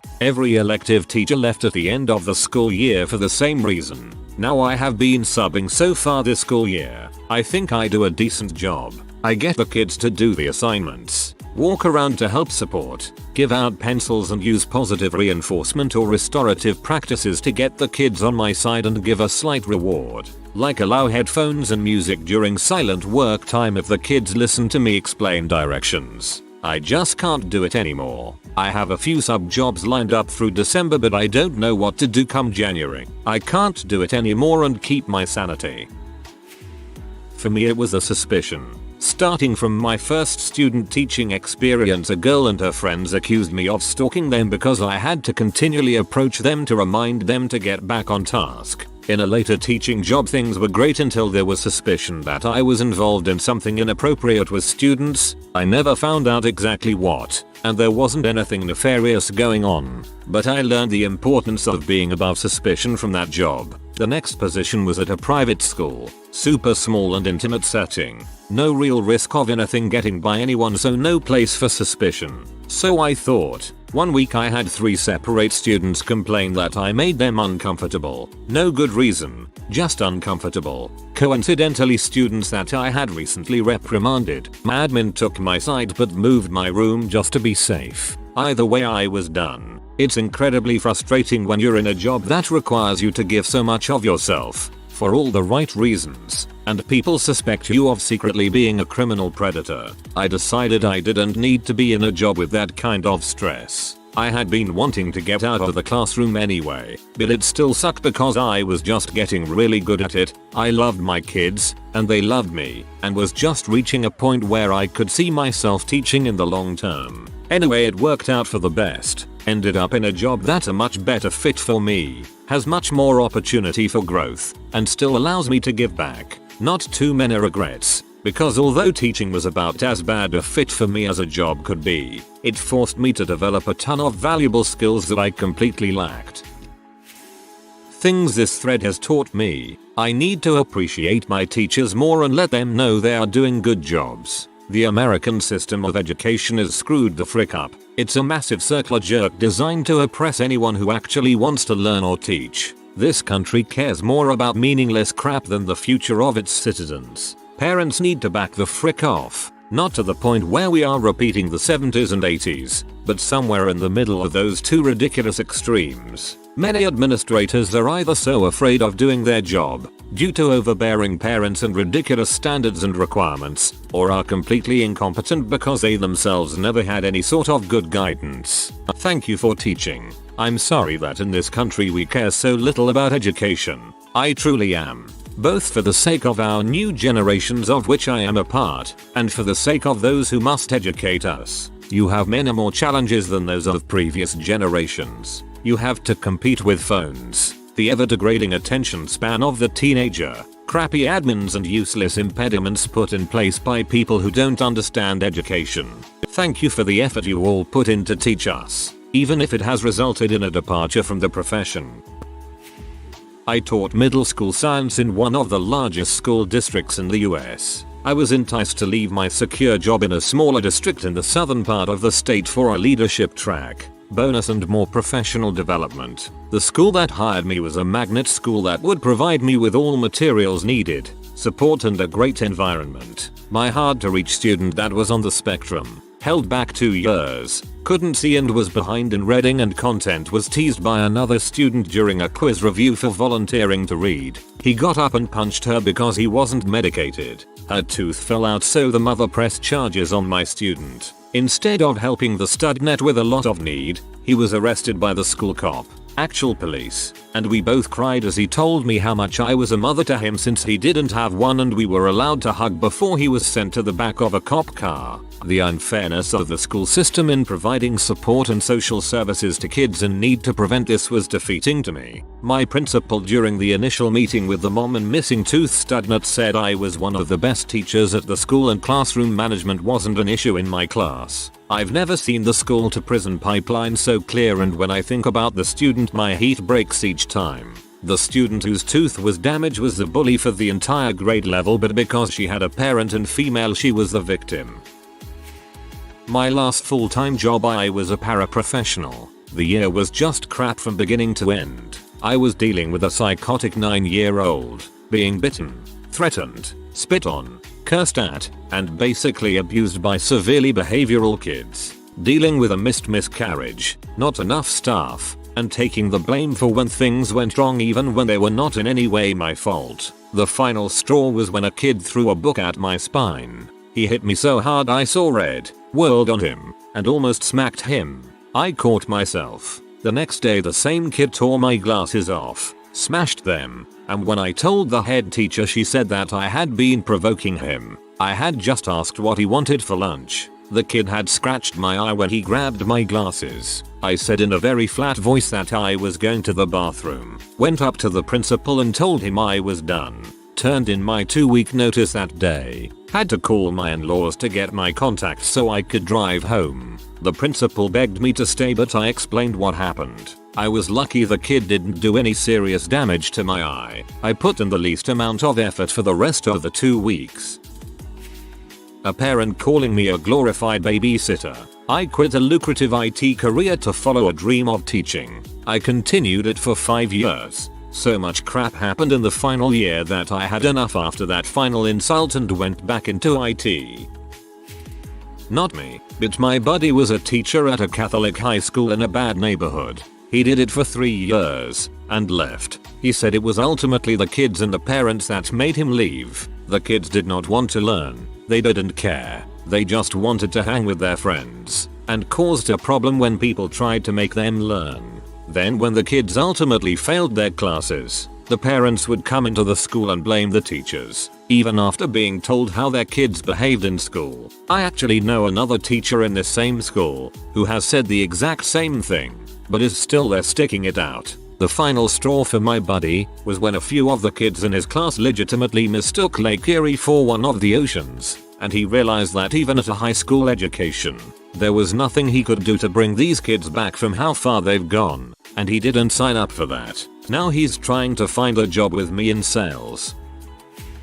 One of my old teachers had left his job in South Bend for 3 reasons. There were gang initiations almost daily, shootings from kids who wanted to look cool and bring guns, and the fact that multiple kids attacked him with knives on multiple separate occasions. The admin decided to do jack crap about it. They literally ignored it. This crap happened to multiple different teachers. What's the stupidest reason you got in trouble in school? In 7th grade English class, a classmate looked pretty sad, so I asked her how she was doing. No malicious intent, just wondering what was making her so upset, but she started sobbing. I apologized and moved on. Later that day, I get pulled from a different class by a math teacher that I've never met before, who yelled at me in the hallway making snide remarks about my parents and their parenting capacity. She made me sit in front of the principal's office to wait for the principal to talk to me for 4 hours, long after the school day has ended. When the principal finally did show up, he had no idea why I was sitting there. Middle school me was too shy to make a fuss about it, but in hindsight I should have made a complaint against her. To this day, the girl that I supposedly bullied has no idea why the math teacher flipped out at me. So you guys were both like WTF. For saying my school picture sucked. I had no idea sucked was considered a bad word until I was put in detention for it. For using my asthma medication in class. I was told to keep my inhaler in the office and to use it in there only. I was told it was distracting. Know what else is distracting? The sounds of someone gasping for air and having to be removed from class. What's worse is kids have died because they didn't have immediate access to their inhalers or EpiPens because they needed to be kept in the office. Idiotic. Someone made a paper airplane out of scrap paper that had been binned. My name was written on the sheet they used. I got sent out the room and handed a punishment exercise. Grad school, as in, full-grown adult. One of my patients was a chill guy. We had one of those relaxed relationships. He would fist bump me after treatment was completed. The Dean of Academic Affairs did not like that. Got a 45-minute lecture on doctor-patient relationship, and how dare I violate that trust with a fist bump. A big part of healing is believing in your healer. A fist bump from my doc would tell me we got us more than any 10-second bedside conversation the old school authoritative doctors sporting a god complex have given. Stick to the fist bump and smile. Someone once poked a wasp nest in the school forest, and the whole swarm came out upon the school. The entire school sat attention for an hour. Understandable if you don't know who did it, but that's not the problem. We were sitting detention because the principal's son got stung. As it eventually turned out, it was actually his fault the swarm came down on us. I have cursed his name since the day I found out. In 11th grade I had gotten pink eye in both eyes. I'd never had it before. Just thought I was having a reaction to my eyeliner or whatever. I was in second period, cooking 101. My teacher kept looking at me funny the entire class. Eventually she asked to talk to me in the hallway. She told me that I needed to go to the nurse's office because I was stoned and she could tell by how fascinated I was with the cooking we were doing. I was so confused and kept trying to tell her I was having some sort of allergic reaction but she wasn't having it and yelled at me. Told me to grab my things and go now. Pretty much berated me while the whole class could hear and had me so frustrated embarrassed I was in tears. Walked into the classroom, everyone was staring at me in silence. Grabbed my stuff and went to the nurse. One look at me and she confirmed the pink eye. Got to go home and stay home for a few days. I remember my teacher tried to apologize for the incident. Class was super awkward after that. Dang, she must think cooking is really boring. I checked out a book on African tribes from the library in the 4th grade. I told the teacher about how the book had topless women in it thinking I was helping. She confiscated the book and had me suspended from school for hugging a crying classmate in the hall. And that one time I typed the word boobies on the calculator in math class.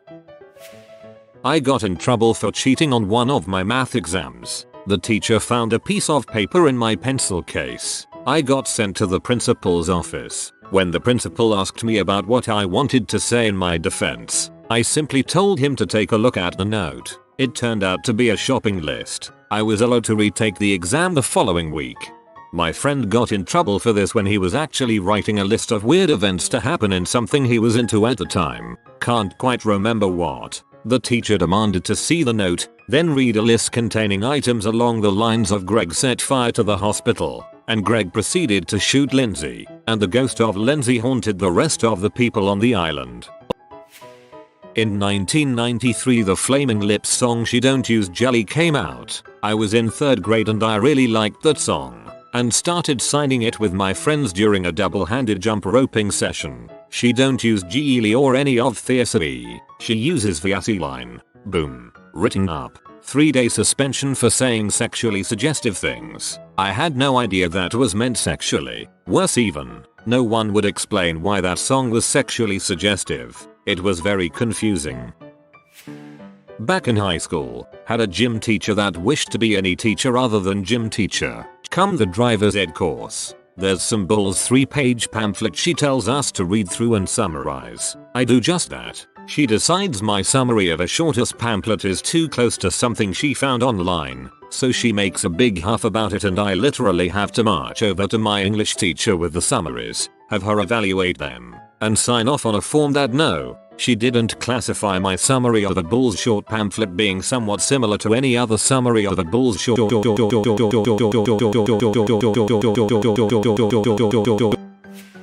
I tripped on a loose tile and bumped into a teacher, causing her to spill her coffee on herself. I apologized and showed her the tile. She went on for months about how I did it on purpose. Even got the principal and my folks involved. For the rest of the year she told me I couldn't come back to her class unless I apologized for doing it on purpose. Never went back to her class. Though I initially apologized for the incident, I never once apologized for doing it on purpose. Frick you, Ms. Helm. I honestly hate hearing these stories. I want to hear that someone stood up for the victims and said you are a person with authority over us and you should know better than to act high and mighty. I once got in trouble for reading Stephen King. They were like, you're reading dark books, it's the reason your behavior is bad. One of my teachers gave me a Stephen King novel since I enjoyed reading it. I apparently sighed loudly when a TA who knew she wasn't very popular walked in the room. I was talking to a friend the opposite side of my table. For fighting, the school butthole sucker punched me and I didn't retaliate. It was even caught on tape. The zero tolerance policy is one of the stupidest things ever. 100% agree. Almost got a suspension for doing nothing. Then my mom, absolute legend, threatened to call the police, claiming the school did nothing to ensure my safety after seeing all my bruises and scrapes from fights. I threw a closed pen to my friend who was like 3 feet away from me, and the teacher freaked out. He made a big deal out of it in front of the whole class for a solid 5 minutes, and then emailed my parents. Luckily my mom was able to see my side of things and she said, "Doesn't that teacher have better thing to do than email me about my child throwing pens?" We still laugh about it from time to time. Bro, I feel you're right. Tried to wake my sleeping friend up by gently throwing a pen at his back cause he was cold. The teacher lectured me for about 1 stroke for the class time. First, I did many things to get in trouble legitimately. I went undiagnosed with ADHD inattentive type for a long time because I would laser focus on schoolwork and get done quickly, then get bored and disrupt everyone else. The secretaries in my elementary school office knew me on sight when I went back to visit in high school, but there were a couple times that were questionable. Clapping. In 4th grade I learned you can clap louder by having the fingers on one hand go into the palm of the other. I was part of a mini concert for our extremely talented string students, hot cross buns, and I was kicked out and sent to the office because I clapped along with everyone else. But a teacher felt I was being disruptive, abusing my newfound power. It was decades ago, so I really can't say if I was being a jerk or not. Sneezing. I sneezed several times, and like a duck quacking. I got it from my grandfather who did the same. If those things are hereditary, I can try to hold it in, but then it looks like I'm having a seizure. Our middle school science teacher immediately tried to give me ISS when I sneezed for the first time, and it took the whole class vouching for me before she relented. After that, people would just pause for me to finish, and I'd apologize. The stupidest reason someone tried to get me in trouble was for doing the assignment. There was a special needs kid in my programming class, and he had an assistant. She thought I was goofing off on the internet and asked me to stop. I told her I was just working on the project. She didn't believe me, so she went to the teacher, who recognized that I was indeed working on the project. So nothing came of it. The stupidest reason someone succeeded in getting me in trouble was when we had this sub. He insisted on reading the day's instructions very slowly. It was a work day and that was written on the board, but he took a half hour to describe exactly what the different projects we were working on were. The problem was that we all knew what we were supposed to do, so we got started. He got peeved that we weren't listening to him, so he yelled at us and started over with his speech. Eventually he got so peeved that he ate up another half hour ranting about how he's an industry big shot and all the different reasons why he'd fire us if he could. Anyway, I had him as a substitute a couple other times and he was much better tempered, so I assume that was a fluke. Dude sucker punched me in gym class. I never even got a chance to defend myself or fight back before the teacher stepped in. I got suspended for fighting. I got ISS. In school suspension, basically detention during school hours, for being in a food fight even though I wasn't. They said I was a part of it because I dropped some crumbs from my cupcake onto the floor. Zero tolerance policy, baby. In middle school, the bell to send us home didn't go off on time. We were all standing by the door waiting to leave when all the other classrooms started leaving to go home. The hallways were filled and teachers were telling people goodbye, so my classroom started to leave too. I was one of the first ones out, but apparently our teacher caught the end half of the class and made them sit down and tell them everyone who walked out the door because I dismiss you, not the bell. So all of us who left like the rest of the school got detention. I didn't tie my shoes the way the PE instructor wanted me to. In 11th grade, sat in the dean's office for an hour before they called my mom, whose response I still remember. "You're calling me during my work day to ask my son to tie his shoes in a way that a PE teacher feels suitable? Are you freaking kidding me?" I played AAA hockey at the time along with varsity lacrosse. PE class was the least of my worries, let alone how my shoes were tied. Safe to say I didn't have to retie my shoes. You should have come to the next PE class wearing slippers. Clearing my throat before reading out loud to the class, she yelled at me and threatened detention because she thought I was faking it for attention, but I don't see how. Also, more context, I was a quiet kid, so I wasn't one to create drama to begin with. It just made me not want to talk more than I already didn't want to. WTF. Detention for clearing your throat. Even if you fake it, it is still a dumb reason to get detention. My friend once got in trouble for a small sigh after the teacher said we got more homework or more work to do. Can't really remember. She ended up getting sent out of the classroom for it.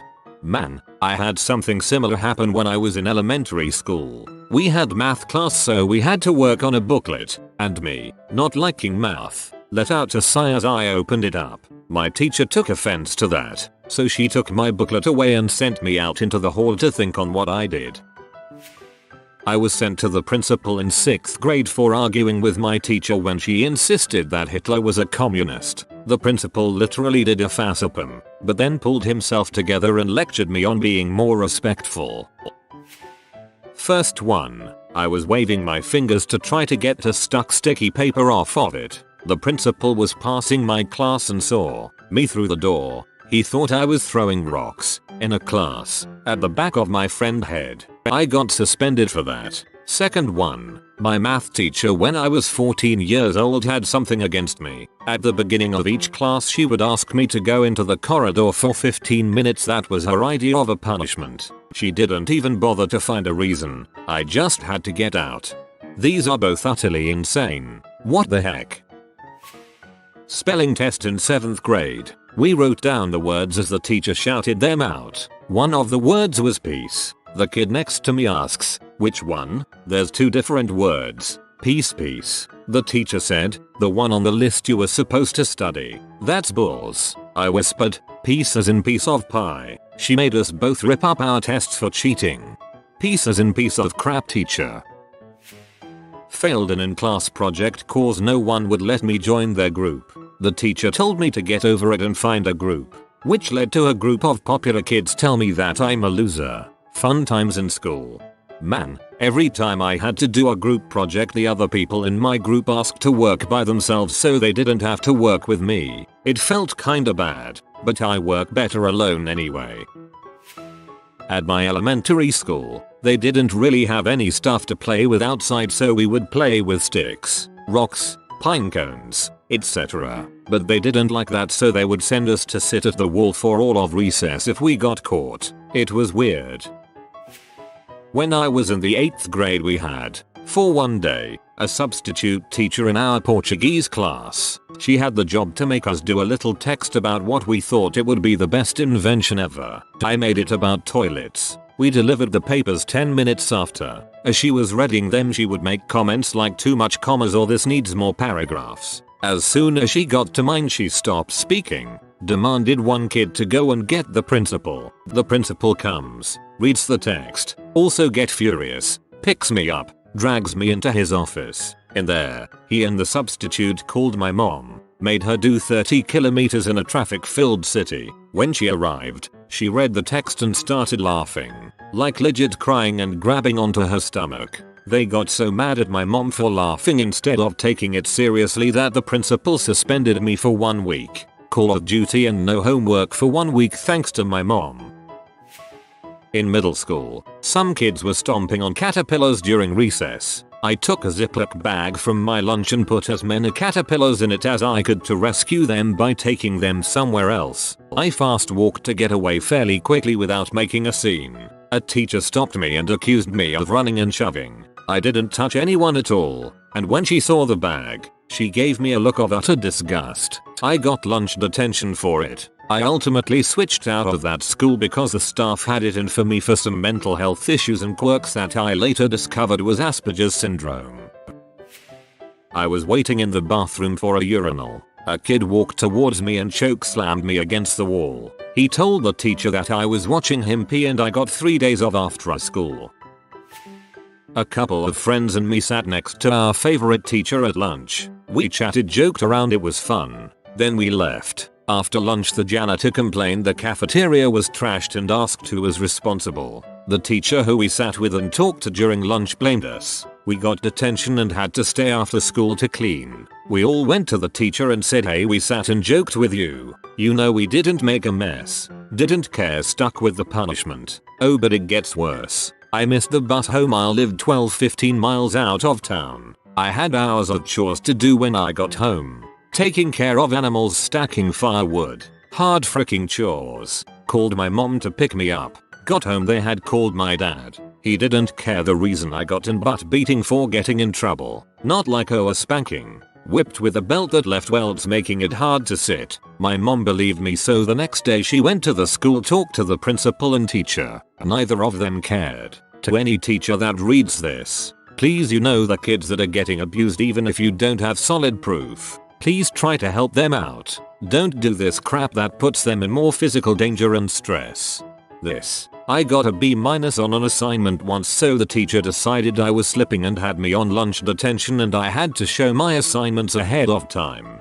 Kids wondered why I cried over it as I went home to butt whooping. 6th or 7th grade.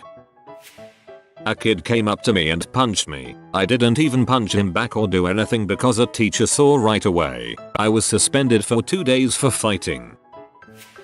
I dropped my phone down an entire flight of stairs once. I took it out of my pocket. It slipped. I tried to catch it with my hand, but I just ended up hitting it forwards and upwards. It landed at the bottom of the stairs flat on the screen. It was completely broken except for one thing. It could still receive phone calls. So next period my classmates kept calling me on repeat and I could do nothing about it because my phone could not silence or ignore the call. Naturally, my teacher blamed me and I was sent to the principal's office, who told me never to do it again and that she'd be keeping my phone the rest of the day. I seriously don't think she realized it was freaking shattered even when she was holding it.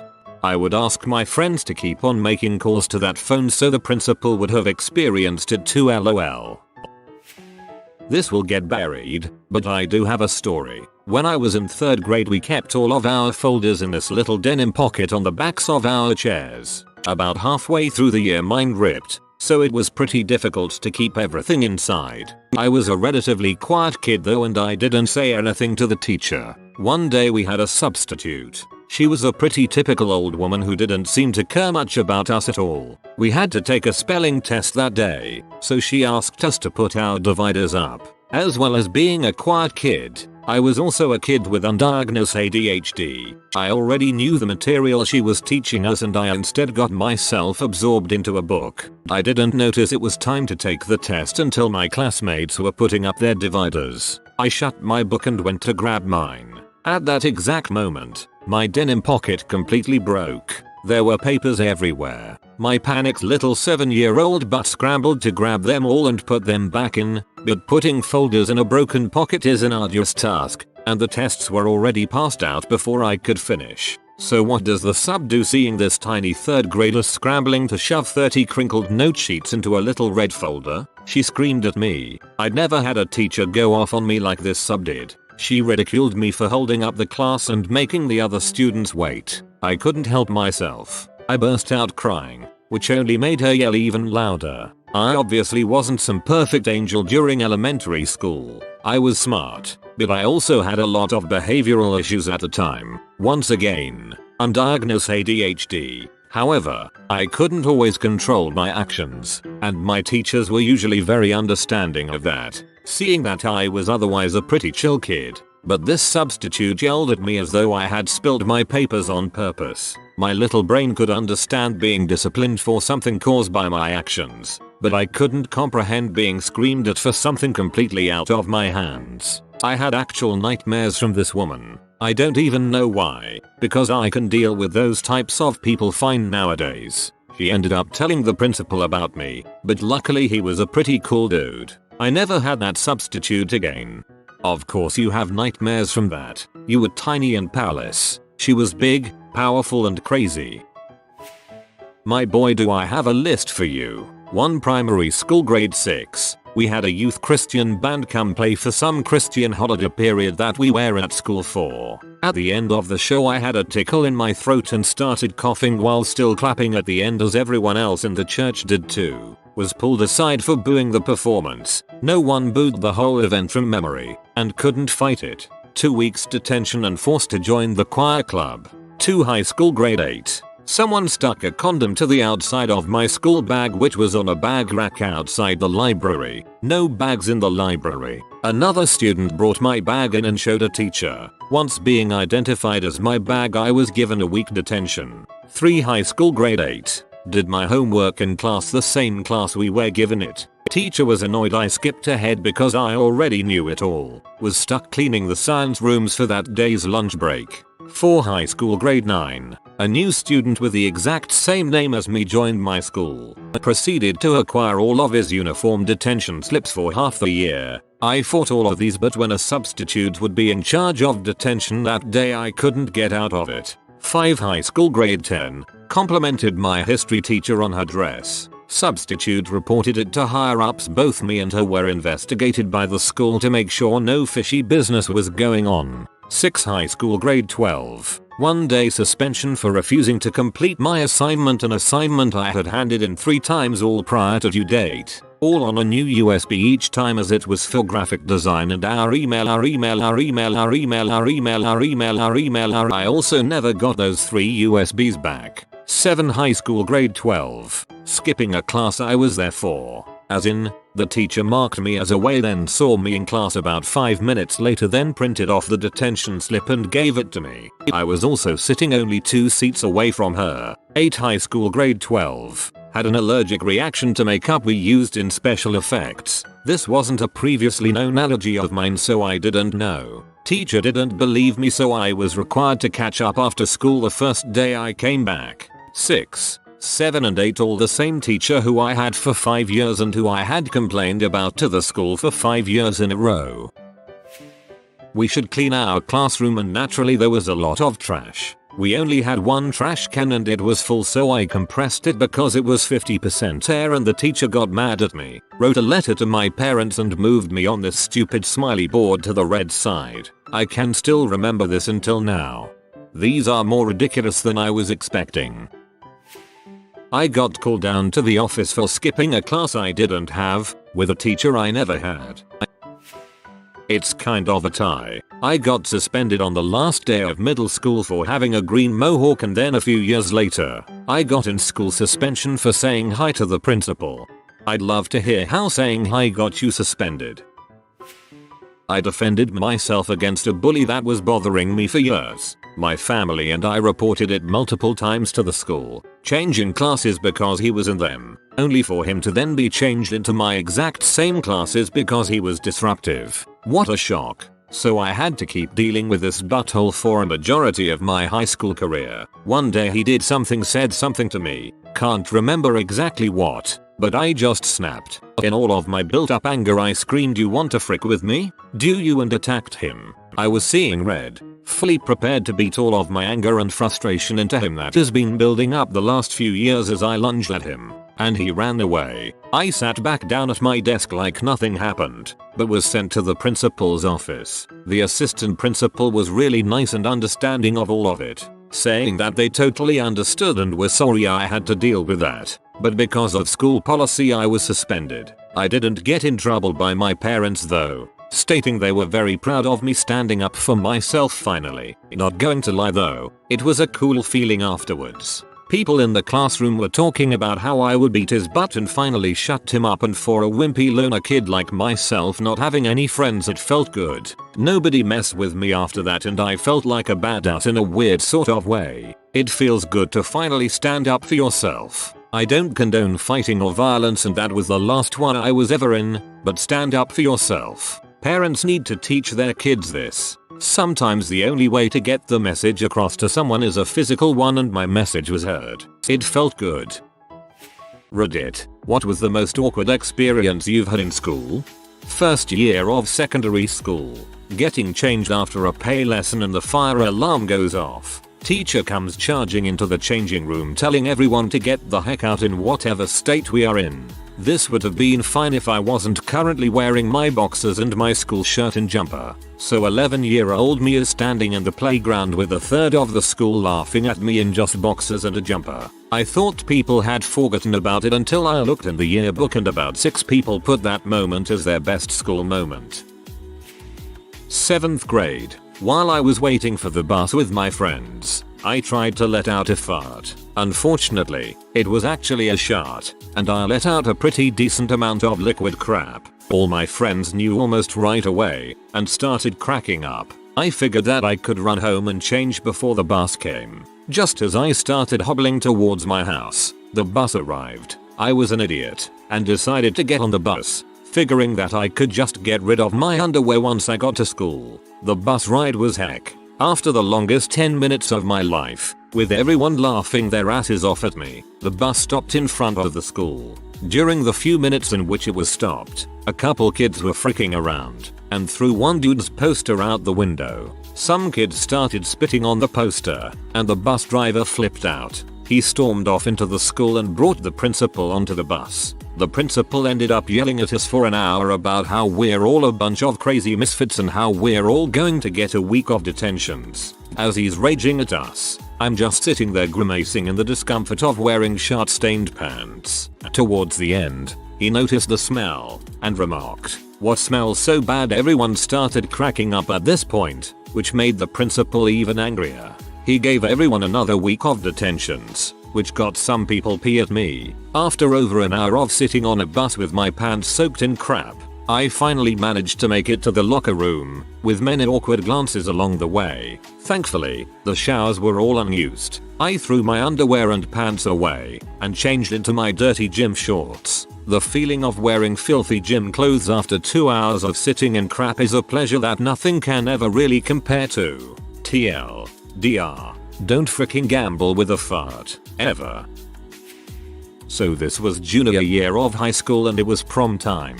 I didn't have anyone to ask, so I asked the schooless. Perfect. So everything went fine and then we find ourselves at the after party. I am drunk. We are talking outside and all of a sudden she just grabs my shirt collar and we're going at it. We suddenly find ourselves in the pool house disrobing.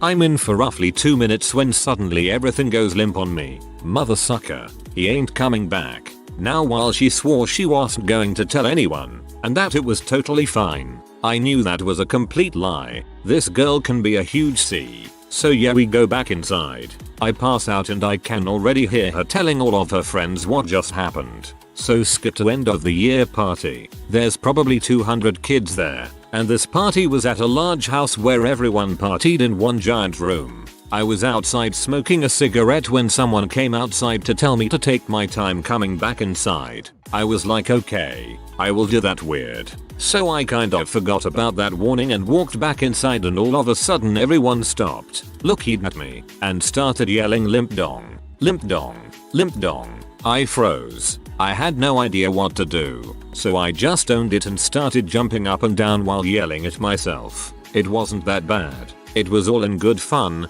but those first few seconds were haunting. I was one of the first to get boobs. In 2nd grade, little perv felt up my grapes in the lunch line. It's okay, he probably has his own boobs now.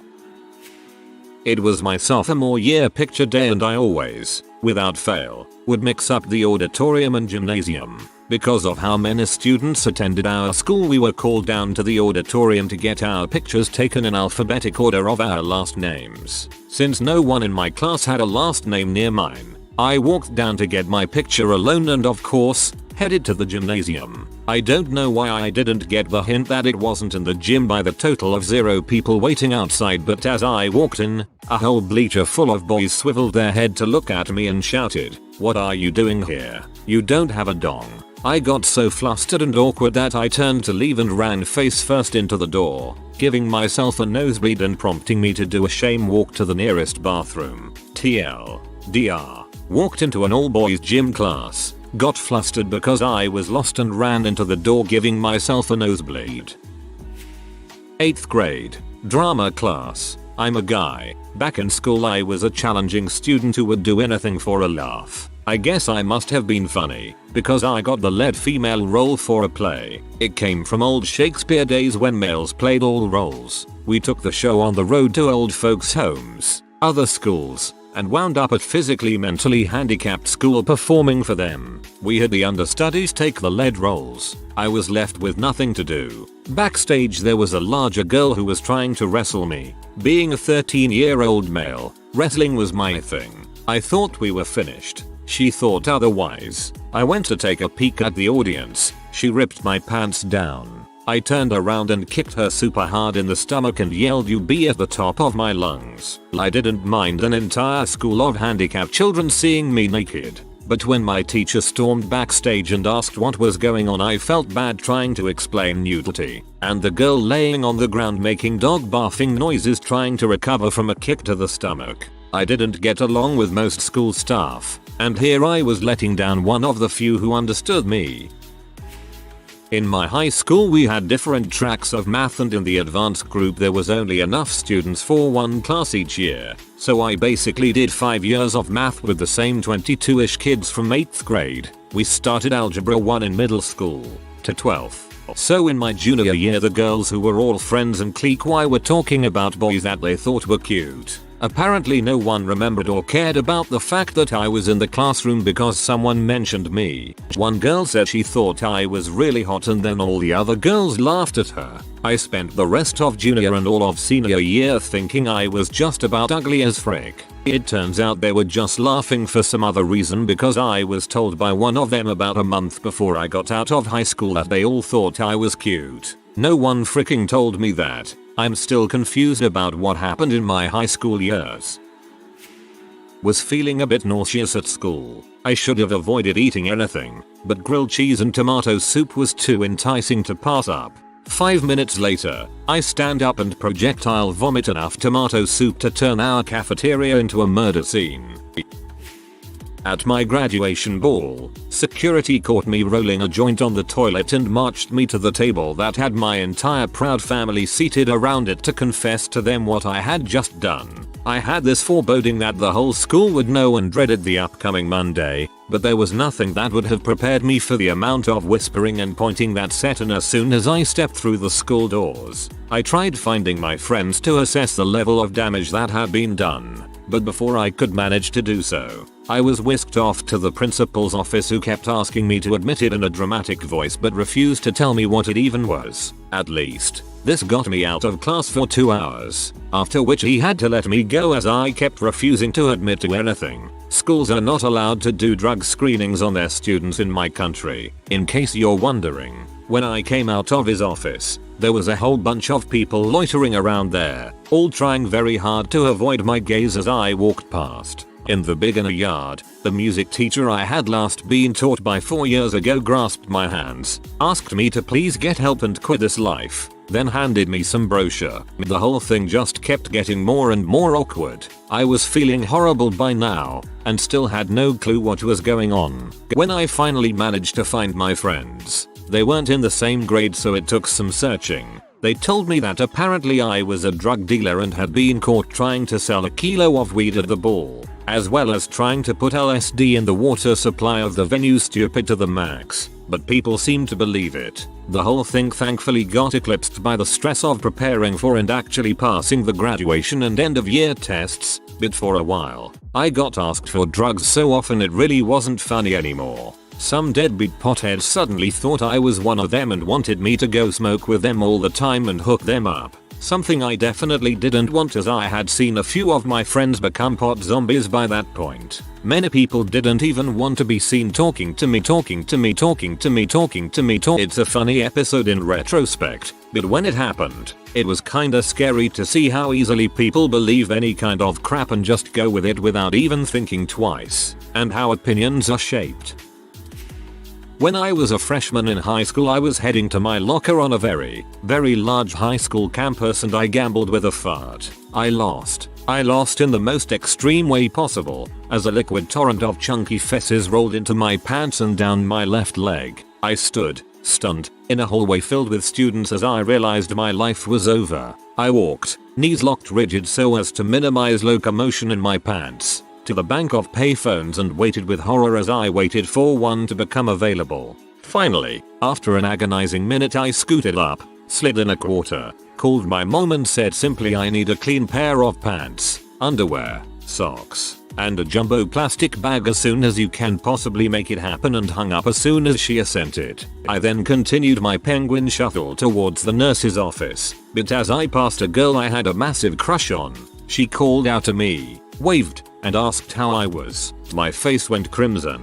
I said I had to run, and moved along to the nurse's office. I got to the office, burst past the nurse saying simply, I need your bathroom for a bit. My mom will be here soon. Shut the door, and I stared somewhat shell-shocked at the door. After 20 minutes, there was a knock at the door. I opened the door slightly. My mom slid in a plastic bag filled with clothes, a jumbo freezer Ziploc bag, and a container of moist wipes. I thanked her profusely and got to work. I put my soiled pants and underwear and socks in the bag, put on the new underwear, shorts, and socks she'd brought me, and was triumphant that the great pants crapping incident of 2007 had gone unnoticed. I handed the bag back to my mom and confidently strode out of the nurse's office. My grin faltered as I stepped outside and saw the girl from before sitting outside. She looked up and said, "Are you okay? I was really worried when you ran away like that. Hey, weren't you wearing pants before?"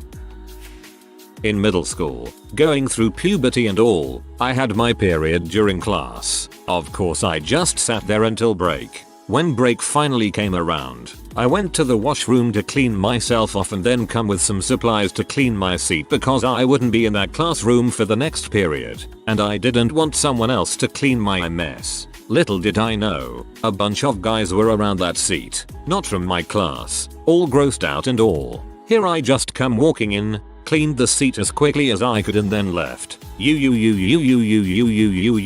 The silence of them watching me clean the seat and the uproar of laughter that happened when I left. I just wanted the seat to be nice and clean to whoever was sitting there next.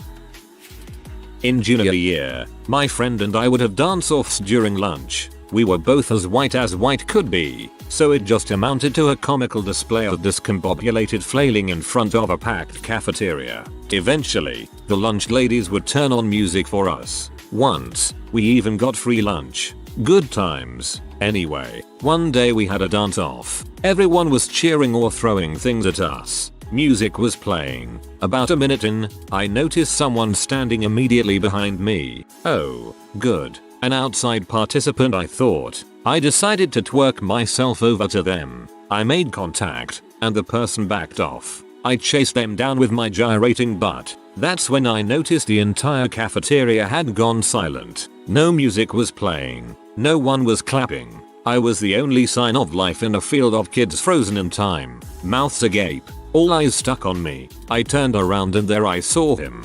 Directly behind me, the person whom I had been grinding, was my vice principal. He stood, arms planted on hips, brows furrowed in an odd mix of vexation and curiosity, staring at me. "Son, what are you doing?" he asked. Dancing."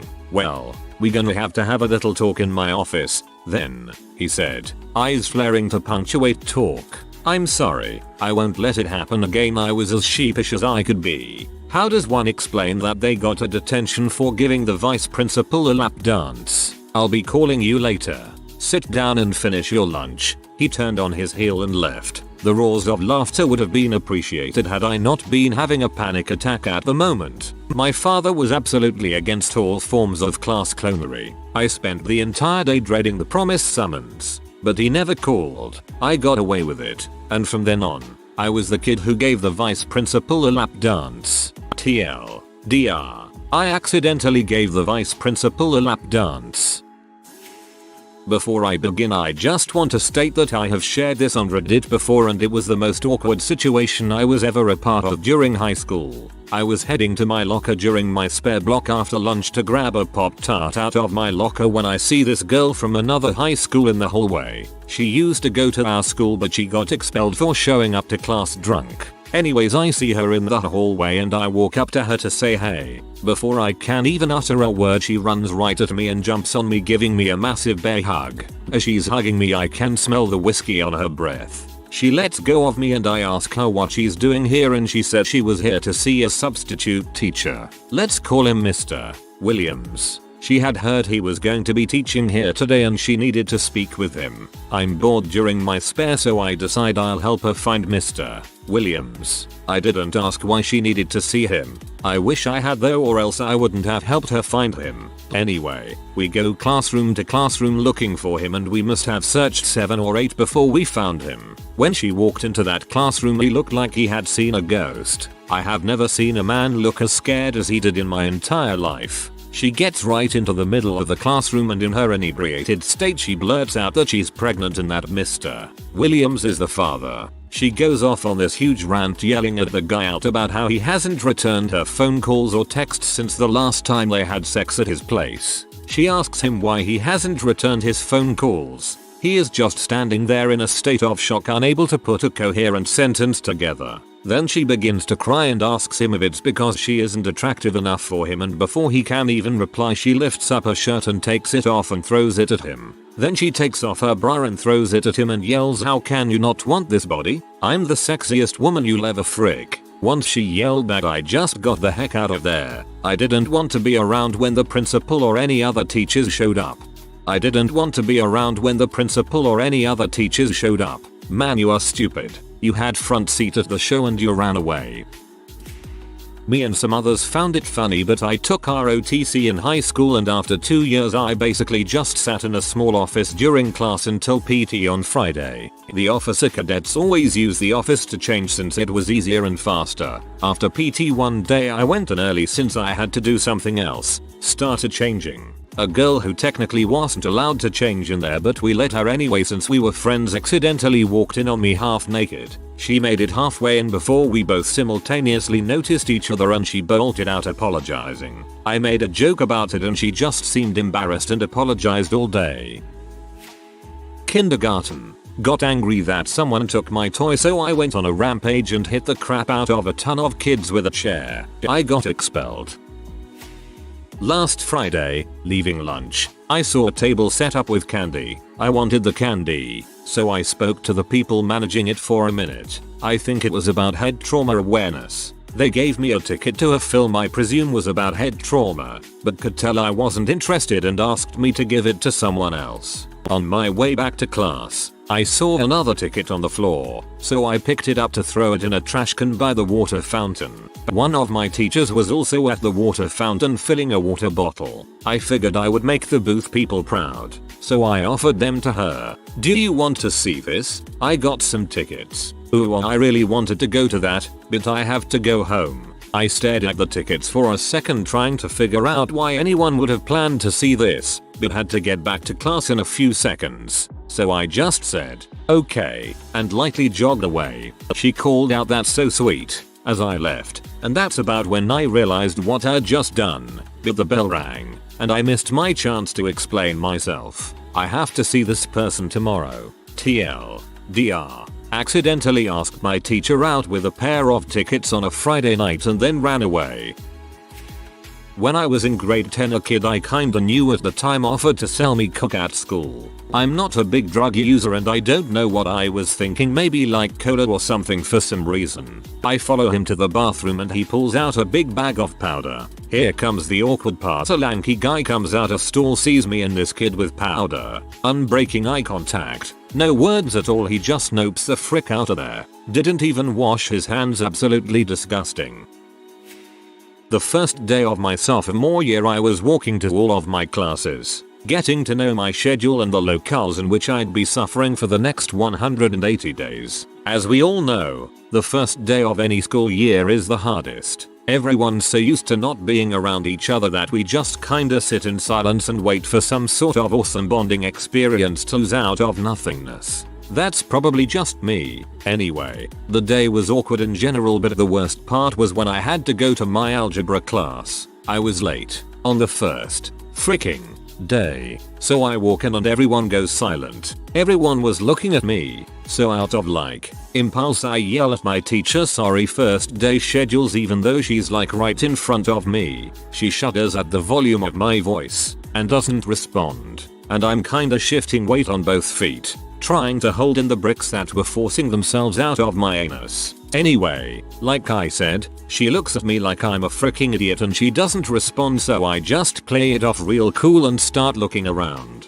This goes on for about 30 seconds. The class and the teacher watching me stand and do nothing. And I finally realize that I'm in a freaking classroom. So with that awe-inspiring eureka moment, I decide to find a desk. I couldn't see anything over the rows of puberty and angst, so I yell at the teacher, "So where do I sit, teach?" and I get no response. until some social warrior took the burden of my existence, strapped it to their chest, and detonated in a crowded corner of the room, their last actions becoming them pointing to an empty desk and saying that desk is empty. The first step, I take the bricks shot out of my rectum at Mach 7. Luckily, no one notices and I waddle to my seat, marinating in my social shame. Worst 90 minutes of my life. TLDR. Shat bricks because was late to first day of algebra. Couldn't find a seat until some radical terrorist detonated an explosive. Also yelled at my teacher even though she was right in front of me and referred to her as Teach. Being voted the ugliest kid in school by the popular girls in my class. Embarrassing for me. The awkward part was the vicious no-holds-barred tirade I unleashed on them, which reduced one girl to tears and a whole bunch of other students not sure what to do. The whole remainder of the class was fricked up. I guess they just expected me to sit there and take it, frick them. Probably crapping myself in gym class. On the one hand, not many people have taken running shoots before, so I guess that makes me special. I walked into class, and my benchmate handed me a card, completely handmade. Opened it to find this. You are Pikachu. I choose you. I'm your TGP. Pre. He crapped his pants later in the day, and told me so looking straight in the eyes. Never forgetting that day. This happened my sophomore year. I was going to the bathroom after school had ended. Get it all out of my system before drumline practice. My school is cheap, so our men's restrooms lacked the all-important dividers between urinals. As I walked in, I saw that the bathroom was full and there was only one urinal available, right next to another guy from drumline. As I unzipped, I chuckled. I don't know why. I never will. Then he chuckled. We made eye contact while peeing. Yes, and burst out laughing for about 30 seconds. Then we zipped up, washed our hands, and never spoke of it again.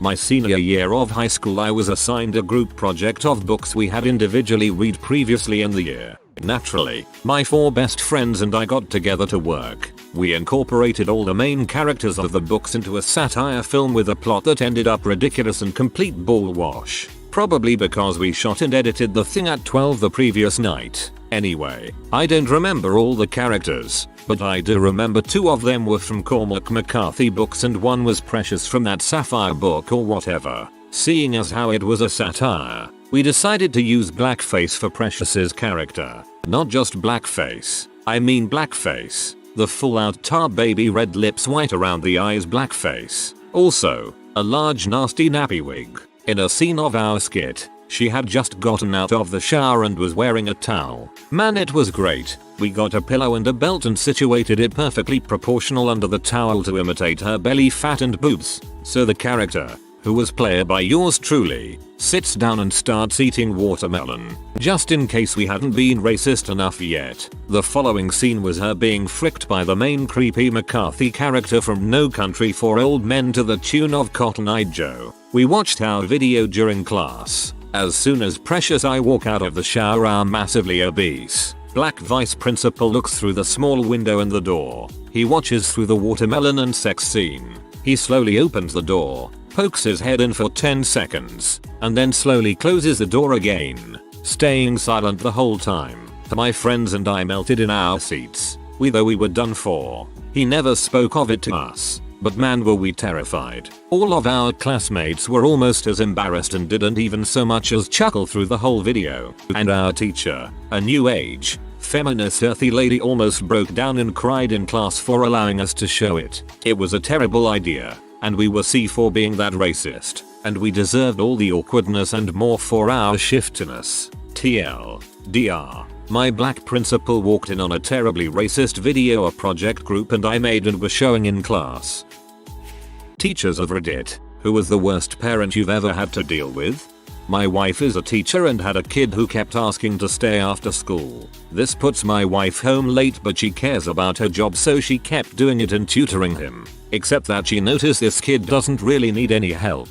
He did all his homework, did just fine on the tests, and she thought maybe he just had a confidence problem. So she asks him one day and he said his mom tells him he needs to go. So she tried to boost the kid a bit by saying, you don't have to come tomorrow. Tell your mom that I said you are doing just fine and should enjoy your off hours from school. It's just as important. Something like that. Then my wife gets called down to the office the next day to discuss this insanely long shitfire email from the mom to the principal, who said that my wife is actively denying her son a fair chance at learning or some crap. Well anyway, dig it down and sum it up. Statements back and forth. Then the mom starts shitfire with another one of his teachers with the same issue and the whole cycle began again. They eventually got her to admit that she was trying to keep her son at school because she was physically locking him out of the house until she got home from work. TLDR. Of all the horrible parents blaming my wife for their kids' shortcomings in her class, the one that tried to use her as free daycare was the one that stood out the most to me.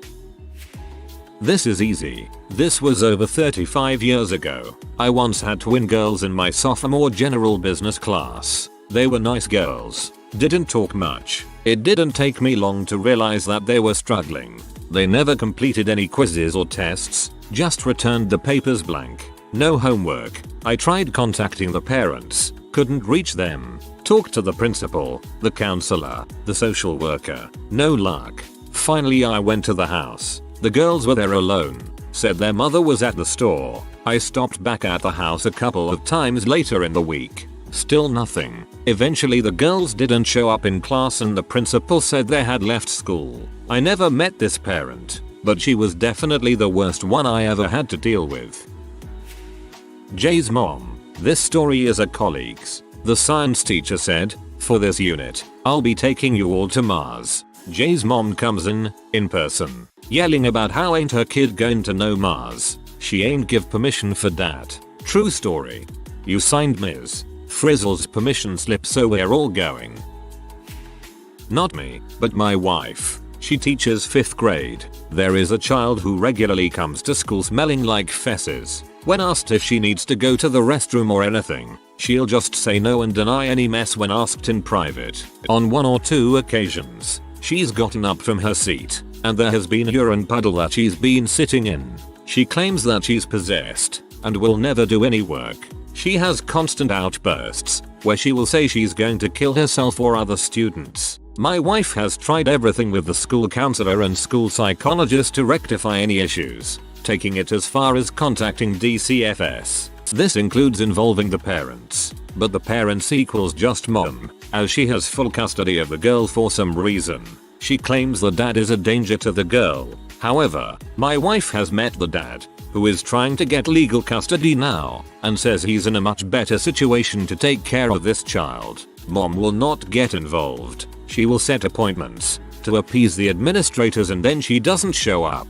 In emails, she will say she's going to get the daughter some counseling or other mental health assistance, but never does. The school psychologist had the state mental health dep to prescribe medications to control her myriad of issues, but the mom won't buy them, because they're too expensive. However, she then shows up to class yesterday with 2 store-bought cakes and other stuff for the kids to eat for the girl's birthday. As unfortunate and sad that this is, the sweet taste of Walmart cakes is not stronger than the odors and mental state of this girl. She has been destroyed by her mother. I'm an assistant faculty at a major university and teach organic chemistry labs.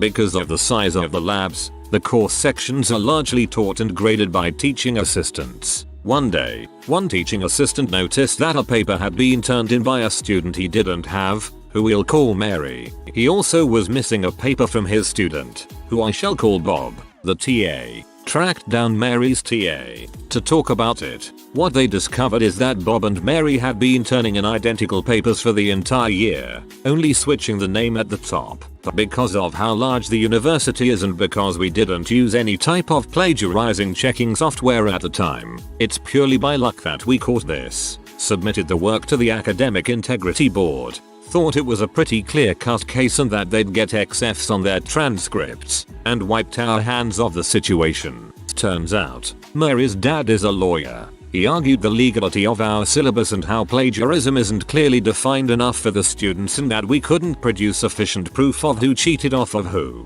though our policy states anyone involved shall receive equal punishment. Full stop. As opposed to going to court and letting the legal fees build up, the Academic Integrity Board caved and told us to simply alter the transcript to show that Mary had withdrawn from the course. Bob was left to burn. Not me, but my mom, in her 3rd or 4th year of teaching, was given a student with Downs. While not generally an issue for my mom, this student was functioning at level of a 6-month-old child. Sarah had 2 full-time aides, physical therapy, occupational therapy, speech, and many other special services, while being fully included in normal day-to-day classroom activities. When Sarah was in the classroom, she would constantly scream from her desk at the back of the room, while the aide would try to get her to quiet down.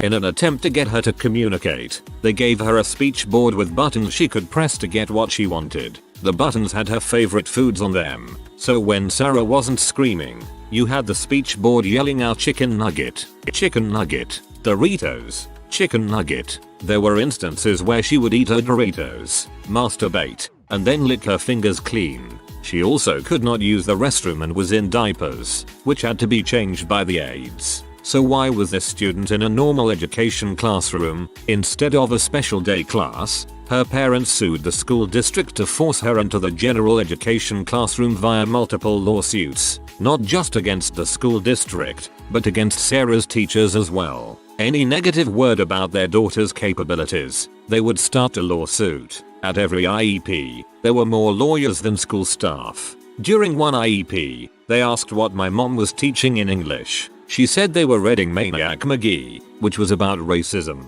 They asked her how she was going to modify her curriculum to accommodate Sarah's needs, to which she responded, "I cannot teach about racism to a 6-month-old. The lawyers asked Sarah's mom how she could modify her curriculum to explain racism, and the mom said give her a piece of white paper and a piece of black paper and have her tear them up.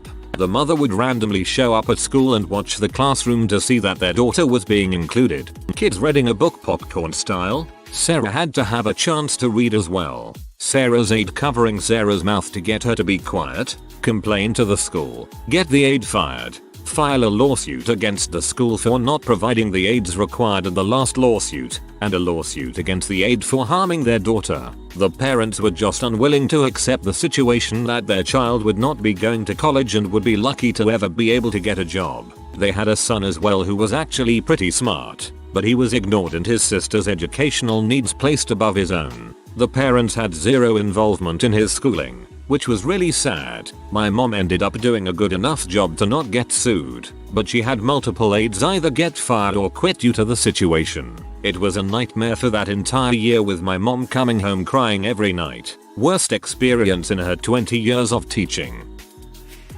This one is just sad. My sister is a 2nd grade teacher and last year she had a boy in her class with tons of behavioral problems. She teaches at a very low income school and most of her kids tend to have issues, but he was one of the worst. Turns out his dad had run down and shot his mom at a McDonald's in front of him. At that time he lived with a friend of his mother. How that happened I don't know, but she was awful. Complete and utter neglect. He had a stomach virus and was throwing up at school. She refused to pick him up. She would lock him out of the house until dark. The cops found him wandering around downtown, brought him home and still nothing was done. The school had called CPS already. The boy was in counseling at school. Just overall horrible situation.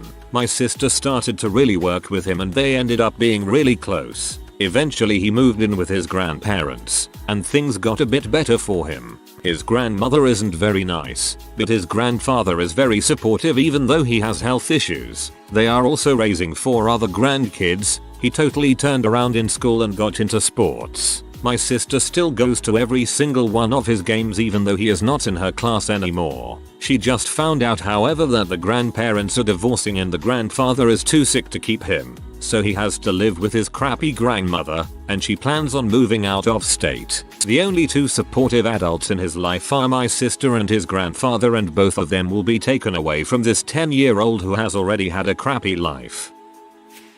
I am not a teacher, but I wanted to give a shout out to some of my past teachers. My mother and stepdad were really bad druggies and alcoholics, and I was usually the primary caretaker for my younger brother and sister whenever I wasn't in school. I was an awesome student, A+ honor roll, partly due to my teacher grandma and also due to my wanting to get the heck out of my crappy town ASAP, but that never stopped my mother. She would get it in her head that my teachers were trying to keep me away from her, or were mistreating me by giving me homework. It never mattered that I told her I enjoyed the homework, or the feeling of needing to push myself harder every time I got to B. She would still get P. This would end with her coming up to my school and passing the office to stomp into my classroom, go to the teacher and start to scream, like red-faced, shrill swear words at the teacher. I also don't know how she showed up during my class period every time, but she did, so that was a special level of embarrassing.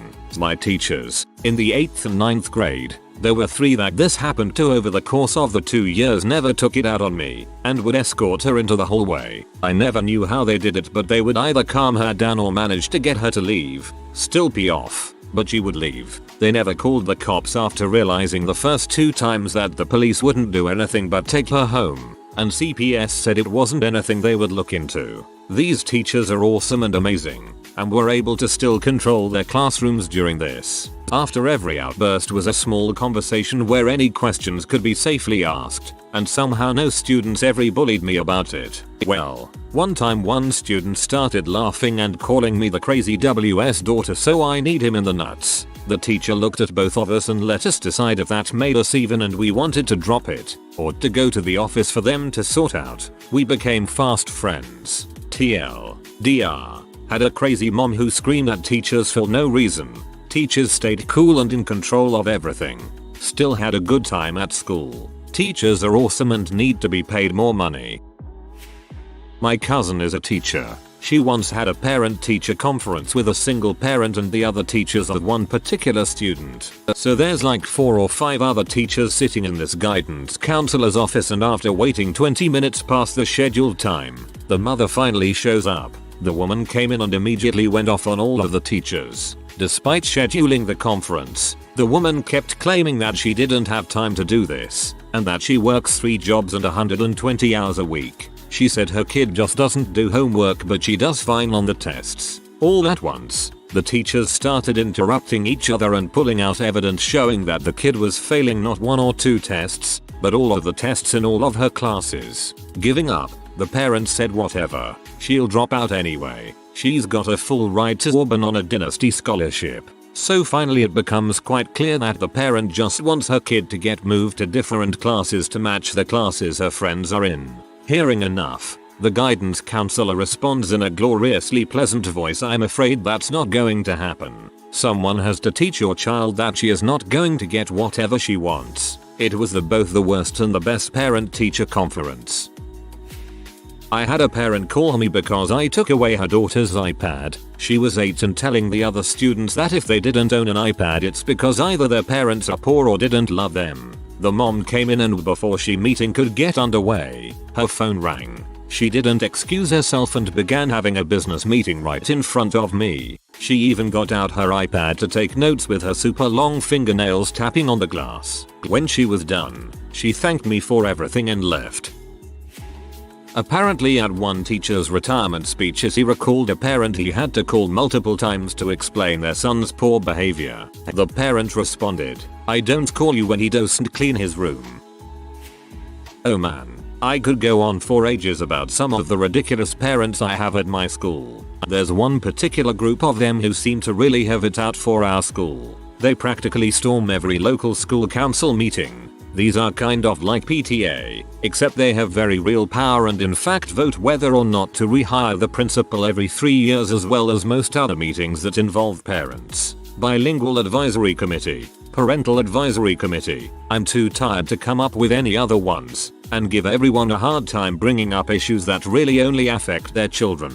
One in particular will literally storm into the classroom first thing in the morning if her daughter's grade slips anywhere below an A, which will of course happen because she's not always the most capable student. The thing that really gets on my nerves is when they bombard you with emails demanding a copy of every assignment their child is missing, all the rubrics you have used to determine their child's grades, and make up extra assignments to bring up their child's grade. This is a ton of extra work on my part that frankly I shouldn't have to do. However, our principal is way too lenient on them and will sometimes flat out tell me to just change their grade to get them off mine and her back. This is not what I signed up for when I became a teacher, and I am beyond disgusted at how people view and treat teachers today. Sad to say, I don't see myself staying in the classroom for much longer and will probably have to go back to school in order to change careers. I know people will say that I have a recession-proof job and I should stick it out, but things are at an all-time low when it comes to the respect we deserve, and I only see things getting worse. Final rant. Don't ever, and I mean ever, tell any teacher when they are griping about the stress of their job that they should have known what they signed up for. The most ignorant thing I ever heard was someone tell a colleague of mine, "I know the kids and parents can give you a hard time, but you knew that going into this career and you knew what you would be paid, frick you." How the heck can anyone just tell someone that they should just accept being disrespected and taken for granted by society? Anyways, if there's anyone here who is thinking about becoming a teacher, I won't say don't do it. I will say to be absolutely certain that you know what you are getting into. Because if I had known how little I would be appreciated and all the unreasonable demands that would be made of me with the expectation that I shouldn't complain because it's for the kids, I would have never gone down this career path. My grandmother has been an English teacher for many years at the high school and college level. While teaching high school English, she was contacted by a parent that complained that her child didn't feel comfortable that a Confederate flag was on display in the classroom. Needless to say, it was an English flag that was on display. I toughed first grade. One of my students stole another student's juice during lunch, so I wrote a note home to his mom to let her know. She wrote "liar" on the note and returned it to me the next day, so I called her. She then screamed at me that I and my assistant principal who were making up lies about her angel. I don't have time to pee most days, but this woman thinks I have time to invent stupid lies about her terrible kid. Then she decided she was done talking and sent her baby daddy to kick my butt. This woman sent a grown man to an elementary school at 9:30 on a Tuesday to assault a teacher. I had to take my class to another teacher's room and all of the first class teachers had to keep their doors locked because her son stole another kid's juice. WTF. Not a teacher, but used to be a monitor on youth camps, age 7 to 16. We had to walk the group, 40 kids, from our sleeping place to the riding school, horse driving camps, every day. The street where the school was in is a very narrow farmer's road, but people constantly use it as a shortcut. They also seem to think they turn into Kimi Räikkönen or something and race through it. One kid kept moving to the middle of the road, just being an insufferable brat, working on all monitors' nerves. Halfway through the week, there was a parent-visitor evening, where the parents would accompany the group to the riding school, right behind our group of kids. The little brat starts doing the same again, standing in the middle of the street. I keep telling him to get back in group. He just keeps playing the game. And there comes another Räikkönen wannabe, racing like a maniac. Kid doesn't even notice the rocket that's coming his way. I grab him by the arm and pull him from the middle of the road, back into the group just in time for him to be roadkill. Less than a minute later I get a good slap to the back of my head and the mom is yelling my half to deafness, because I shouldn't touch a child, for no reason whatsoever, and I hurt his arm and blah blah blah. I'm just standing there very surprised that she wasn't happy I saved her little brat of a son from becoming a stain on some redneck's windshield, but she keeps going on. 2 weeks after the camp, I get a telephone call from the organization I was working for, asking me to come in for an evaluation. It turns out the B issued a formal complaint because I kept a little brat out of harm's way. TL. Doctor. Saved a little brat from becoming roadkill. Mom uses me as punching bag and issues a formal complaint with my employer. Don't see it as saving a brat. See it as saving the rest of the kids from traumatization.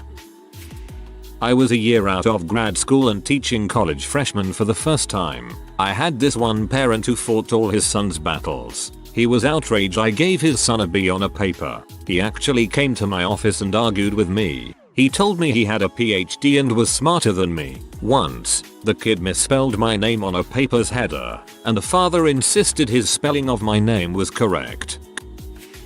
Not a teacher, but a parent. so you interact with a lot of teachers. I can tell you that the parent who can see no flaws in their child and can't accept the fact that the kid behaves differently when they are not around are a pox to the school system.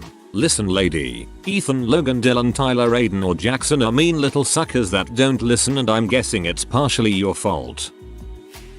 Here's one that I think you'll like. My uncle, incredible guy, one of the smartest men I've ever come across. Studied on scholarship at Oxford and got honours, but never had the opportunity beyond that to reach his potential, and worked at a state-funded school in one of Australia's dodgiest towns. His history class was full of kids in gangs and kids who'd been in juvie. One day some kid just cracked, started screaming and swearing, and when my uncle told him to pipe down he pulled a knife and lunged at him. Just to put it in some context, my uncle had always wanted to go to Vietnam as a kid and had taught himself jujitsu and become a ridiculously good shot with his mail order make yourself Swedish assault rifles. So this kid lunges at him and he just grabs his wrist and disarms him and holds him until the cops come. When the mother turns up with the principal and has my uncle fired for attacking her son, it was a pretty much a downward spiral from then on for him, which is really sad considering his capacity.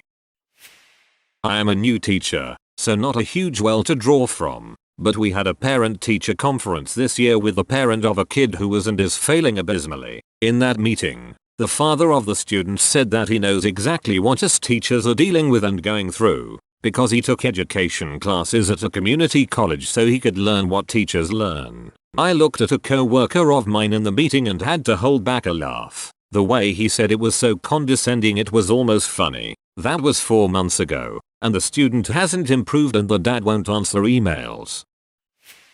I'm a lifeguard, so there are a lot of rules I have to follow to actually keep my job. This little boy cut his foot on a seashell and only required a band-aid, so I patched him up and went on with my day. 5 minutes later his mother comes over, literally dragging the kid through the sand, and cursed me out for putting a band-aid on him without telling her. Proceeded to call my boss and curse him out as well. TLDR, mom's a psycho. This is kind of a long read, but here it goes. I'm a kindergarten teacher and most of the parents I meet are wonderful, kind people. Most of them. Earlier this year our principal called me and my colleagues to a meeting regarding a 4-year-old girl and her 3-year-old sister. The 4-year-old was starting in our group and her sister in another. We never meet with the principals when new kids are starting, so we were a little curious as to why he wanted to see us. He told us that the girls had been removed from their home and placed in foster care, and that the foster parents, let's call them Matt and Jenny, wanted to meet with one of us as well to discuss certain issues. I was the one that was going to be the contact person. The one that takes care of the girl the first few weeks and provides the family with all the information needed. So I was the one that would be meeting with them. The foster mother was a very kind yet worried woman that obviously cared about the girls and their well-being. She told me that the police had to take the girls with force from their previous home and that had been very traumatic for them. She told me that the parents had severe drug addictions and the girls had been treated very badly. She also told me that the girls got to see their mother 2 days every month. I was both nervous and excited to meet the girl. She was shy but curious, and after the first day she had already found her best friend. Everything was going great after that. After 2 weeks she went to the mother's house, and when she returned to us the week after that she was so different. She was sad all the time, hit her friends for no reason, and screamed at everyone that tried to talk to her. After a couple of hours she calmed down a little and I finally got to talk to her. Mommy said I can't love Jenny and Matt. She said I can only love her and that she will hurt me if I love them. But Jenny is so nice. She hugs me a lot and I get to help her cook. Mommy says Daddy is angry. He didn't want me to leave. He screamed so much when the police came and took me away. Mommy says I can't be here and play anymore. She wants to take me away. She was crying so hard and my heart broke 1,000 times. Only 4 years old and she knows pain some adults can't even imagine. Right now the foster parents are fighting to keep the girls. We have no idea how it's going to turn out. The mother does not understand at all why her kids got taken from her. The 4-year-old didn't even know how to chew real food. That mother is the worst I have ever met, by far. Oh, this is a good one. I posted it before but I'd love to share it here. I have a student who I teach history and English, and this student is generally neither a hard worker nor a fan of either history or English. I spoke with his father during a PTA meeting, and of course he cut me off before I had even gotten 2 or 3 words in to talk about a number of things, among them, how he had gotten the highest grades in the history of the University of Miami, how he was writing an extensive book about Napoleon's life. His kid was getting fairly low grades in history, so I assume he didn't pass those skills on. General rant about how he's much smarter than all the other parents. I want to say he used the phrase miles ahead. It was strange overall because he's a fairly large man who's pretty old. I later found out that he wears a toupee and who speaks in a very intense, assertive way, complete with finger shaking and emphasis on certain words for dramatic effect. I was completely unable to actually discuss his son's academic situation. Now that's not even the strangest encounter. The child, besides being a student who wasn't very motivated or hardworking, was also pretty troll-y. He'd make remarks about how amazing Hitler was all the time, and he'd discuss him pretty regularly. Bear in mind, we were talking about ancient history at his grade level. Hitler and World War II don't come up until high school and he was a middle schooler. I explained to him very candidly that it was inappropriate and that he was actually mistaken about Hitler. Because he kept bringing him up, I assigned a reading task for him that dealt with Hitler's surprising popularity in popular culture. He responded with a totally irrelevant paper about why Hitler was a great ruler. I realized at this point that he was not exactly trolling, and that he actually did think of Hitler as a good leader. And because he wasn't a well-read or informed student, I naturally assumed that the source of these attitudes was his idiot father. I didn't accept his extra work, telling him that he basically didn't do the task. It was a reading response essay. He totally ignored that in favor of Hitler propaganda, no doubt passed along to him by the aforementioned idiot. Later, I ran into his father and I was informed that I was teaching propaganda in the classroom. I later received a fax from him, because, genius that he wasn't able to figure out email, explaining that I was basically disseminating Israeli propaganda. It also listed American atrocities in World War II and brought up several anti-imperialist talking points. I realized his dad was one of those Arabs, he's a Syrian, who's so fundamentally opposed to the West that he's basically cool with Hitler. Needless to say, it was strange.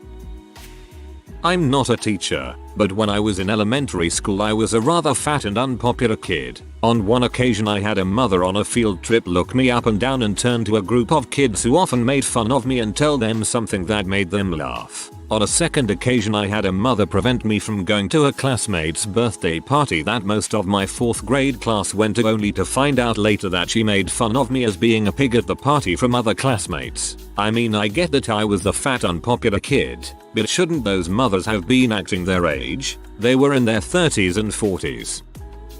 Substitute teachers of Reddit. What's the worst thing that's happened while you were subbing? The school caught fire. 24 first graders, and a wall of the building catches fire. Cuts off half the evacuation routes. Everyone is confused and running everywhere. Once we get outside, half the kids are crying hysterically, half are running around like maniacs trying to be firefighters. I have not set food in an elementary school since. As a full-time teacher, I was responsible for a horrible sub day. Family emergency came up and I had to leave unexpectedly midday. No real sub plans in place for the class from heck. TM. The next morning, the note just listed about 4 names, and then there were more, many more, referring to about a dozen serious troublemakers. Ran into the sub as she was going to another teacher's class. She still looked shell-shocked, said it was bad. Those kids, but wouldn't elaborate. From a student. Wasn't intentional, but our disrespect and idiocy caused him to cry. Literally, we ended up having to write letters, apologies, and some essay because our teacher didn't expect the kind of behavior from us. At the time I sort of got a kick out of it, but now it seemed pretty stupid. My contribution to the cause was asking some annoying and stupid questions by raising my hand every 5 seconds.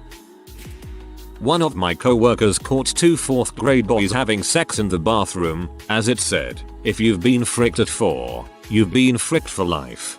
2 4th grade boys having sex in the bathroom. What? The first day I subbed for a 4th grade class, I got hit with the info that I had a kid with Tourette's who just picked up a new tic. They didn't go into detail on what it was. I was at my desk and the kid walked by. He leaped like 3 feet in the air and kicked himself in the butt. It really caught me off guard, but none of the kids knew what to think. They all looked at me and the only thing I could think of was get up from my desk, jump up, and kick myself in the butt. They all got up and did it too. Sat down, had a laugh and got back to work. Good on you for dispelling the awkwardness.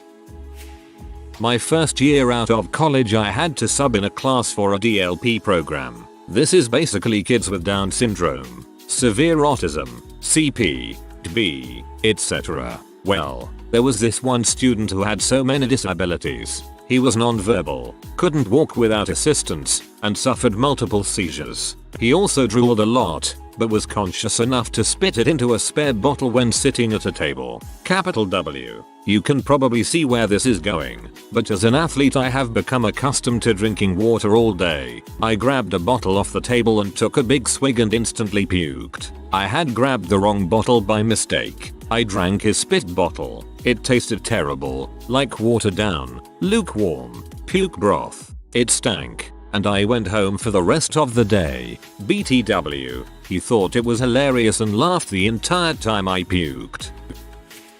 We had a substitute teacher once. We got him for the first time when I was 8 and we took out our English books and then for 2 hours he ranted about Christopher Columbus instead of us writing imaginative pieces. I got him again when I was 10 and he kept stopping our class and forcing us to play chess. We had him again in the last week before Christmas and we were filling out a superhero book and we had to draw our superheroes. He stopped our class and told us all our drawings were crap and no one had lines across their bodies where trousers meet their tops. Another 2-hour rant ensued.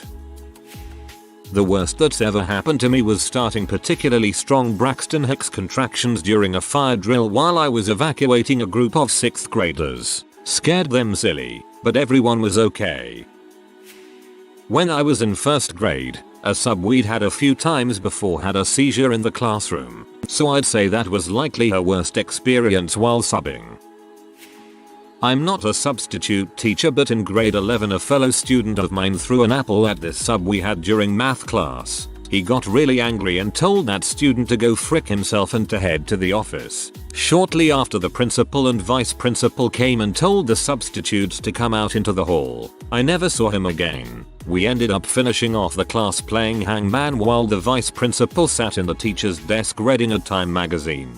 Weird that teachers get repercussions for this stuff. Like, yeah, there is a limit, but there's also something to be said for teaching kids how real people react to their bulls.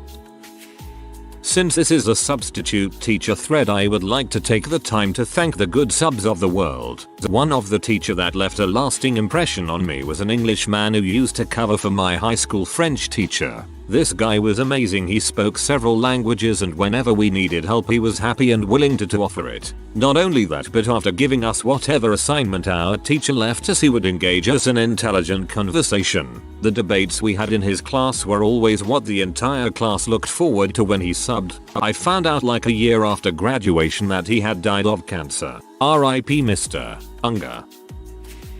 I'm not a teacher, but a couple of years back, my class was giving a super religious sub a really hard time. She got so frustrated that she went down the rows and insulted each student individually. She also threw a stapler at one kid because he kept making fun of her Jamaican accent. In retrospect, this lady would have probably killed us all if the class period was longer.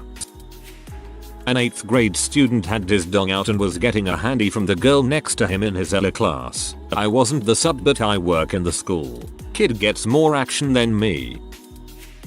Working as a sub, I was administering an exam when one student threw a note to another student. It flew across several rows of students to the person who had turned around to catch it. Of course, I take the tests of those students when I take the note. Then, I read it. Drug deal. These were 6th graders.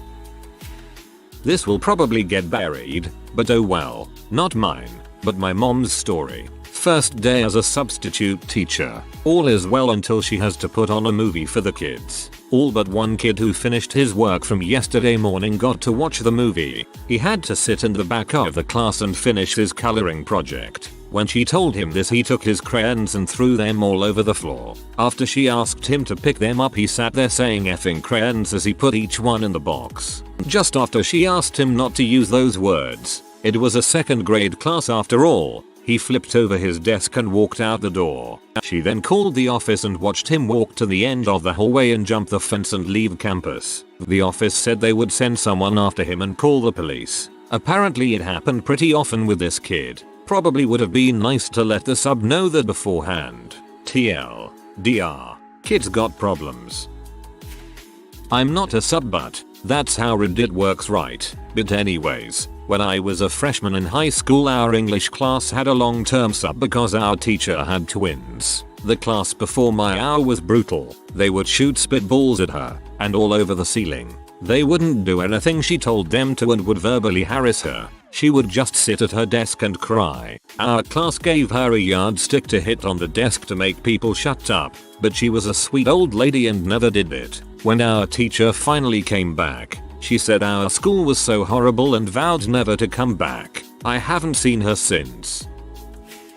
My first day substituting ever. 3rd grade. In the morning, right after the bell, right before roll call, the whole class screaming and running around. A little girl stands next to me while I'm trying to make sense of the desk. Miss, can I turn in my homework? Miss flustered with my new duties. I ask her to please wait a moment. She continues to plead with me. Another kid comes to the desk.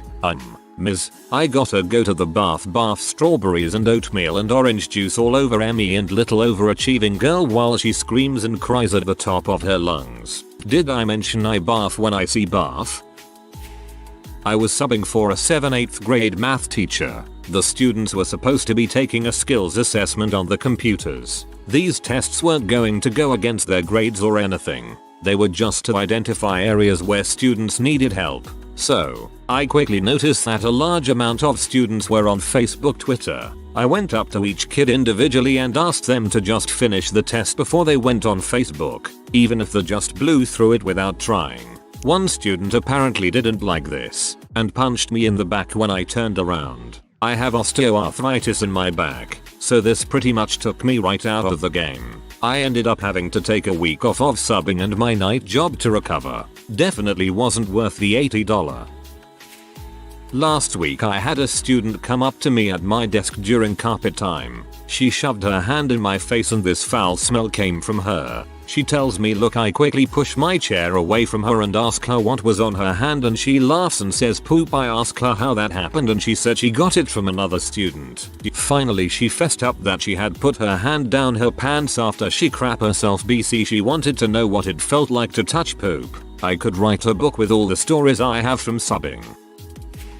Not a substitute story, but my mom teaches 4th grade. Had a boy in her class that was very aggressive, violent. Had a parent-teacher conference. The boy's mom said he was in a war in his past life and that was why he was violent. She was serious.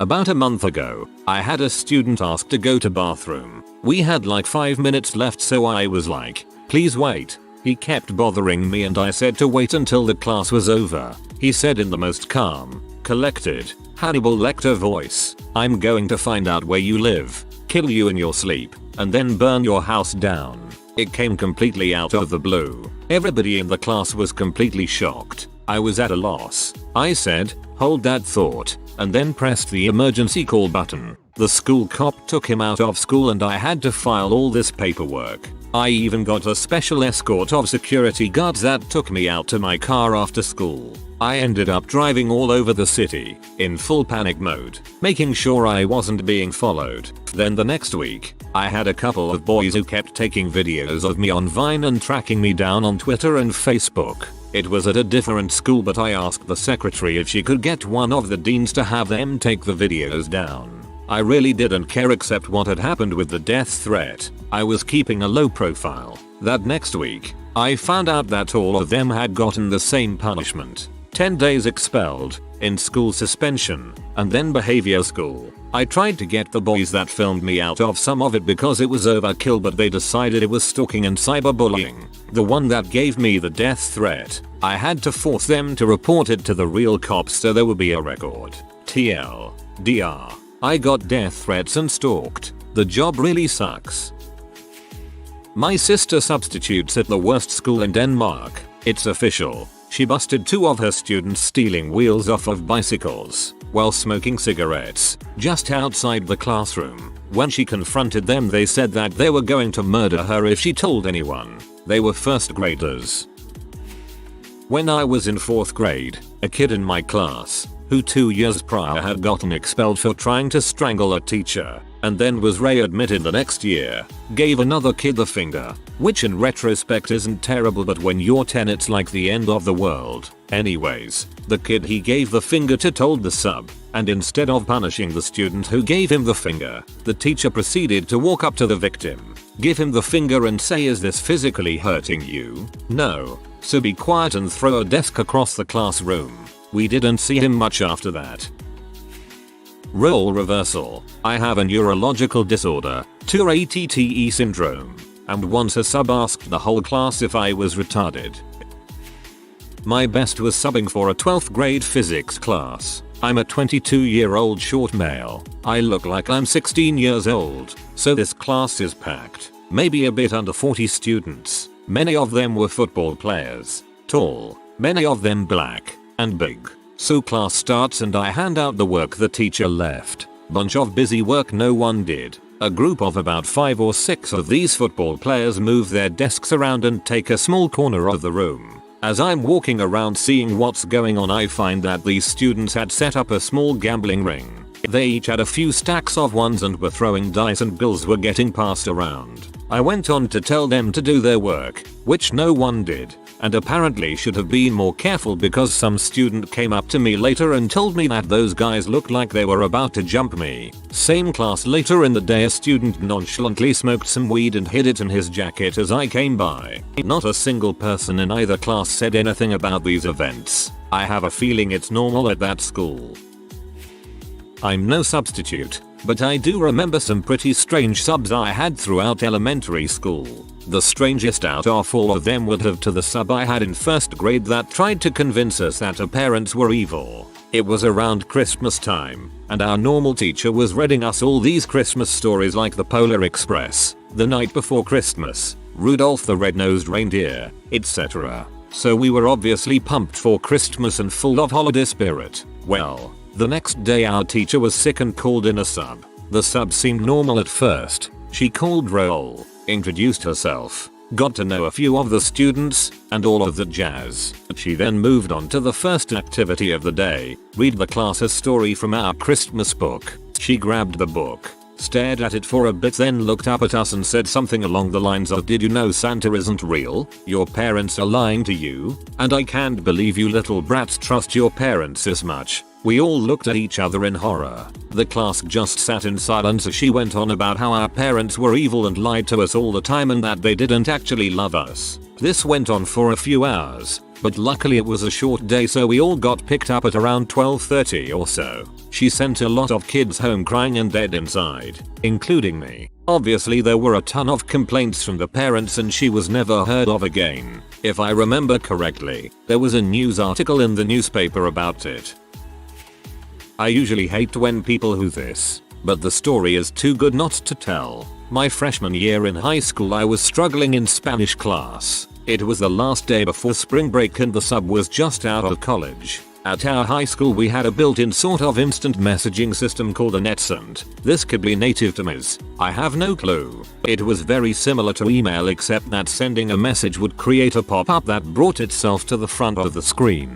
This is important later on in the story. I was a young naive freshman, the class clown. It wasn't uncommon for me to get in small stupid bits of trouble. The substitute teacher was hanging out in her office when I heard 2 upperclassmen sitting at the computer directly behind me talking about some sort of code they figured out in regards to our NetSend system. All I heard was, "If you hit the enter button, this will go out to every computer on campus." Before I could think, I turned around and slammed my finger on the button, waiting for a funny reaction from the guys. Turns out I just sent a direct message to all 9,000 accounts on our school's network that politely said frick you be. The sub found out and decided that it would be best to lock the classroom door, unplug the computer, and box it up in her office. It took 2 minutes for digital Phil, the computer tech, to bust in the room and ask about what happened. We were caught, but we had no idea of the fallout. Netsons apparently can't be erased, so I heard about people logging into their account months later being welcomed with a nice frick you be. A 5th grade classroom was watching a PowerPoint slideshow during the send, and I'm sure that went well. One of the teachers everyone hated thought that we sent it only to her and left school because of an emotional breakdown. I ended up lucky with only a 1-day suspension since I didn't really know what I was doing. TLDR. Sent an IM to all 9,000 faculty and students at my high school saying frick you be. Sub tried to cover it up, was never seen at school again. Hopefully there's some heroes who thought by knew because I'm late. My friend pretended to be blind. All class kids were helping him out with simple tasks, reading, walking, going to the bathroom. Anyways, he ended up playing tag and sprinted straight into the whiteboard, causing his head to crack. And the board. Funniest class ever. He ended up having to pay for his minor concussion and the board. No other disciplinary action than that though. A year 1 walked in with his own poop in his hand saying, "Look at this," while I had the rest of the class on the carpet. The smell met us before he did. Chaos ensued.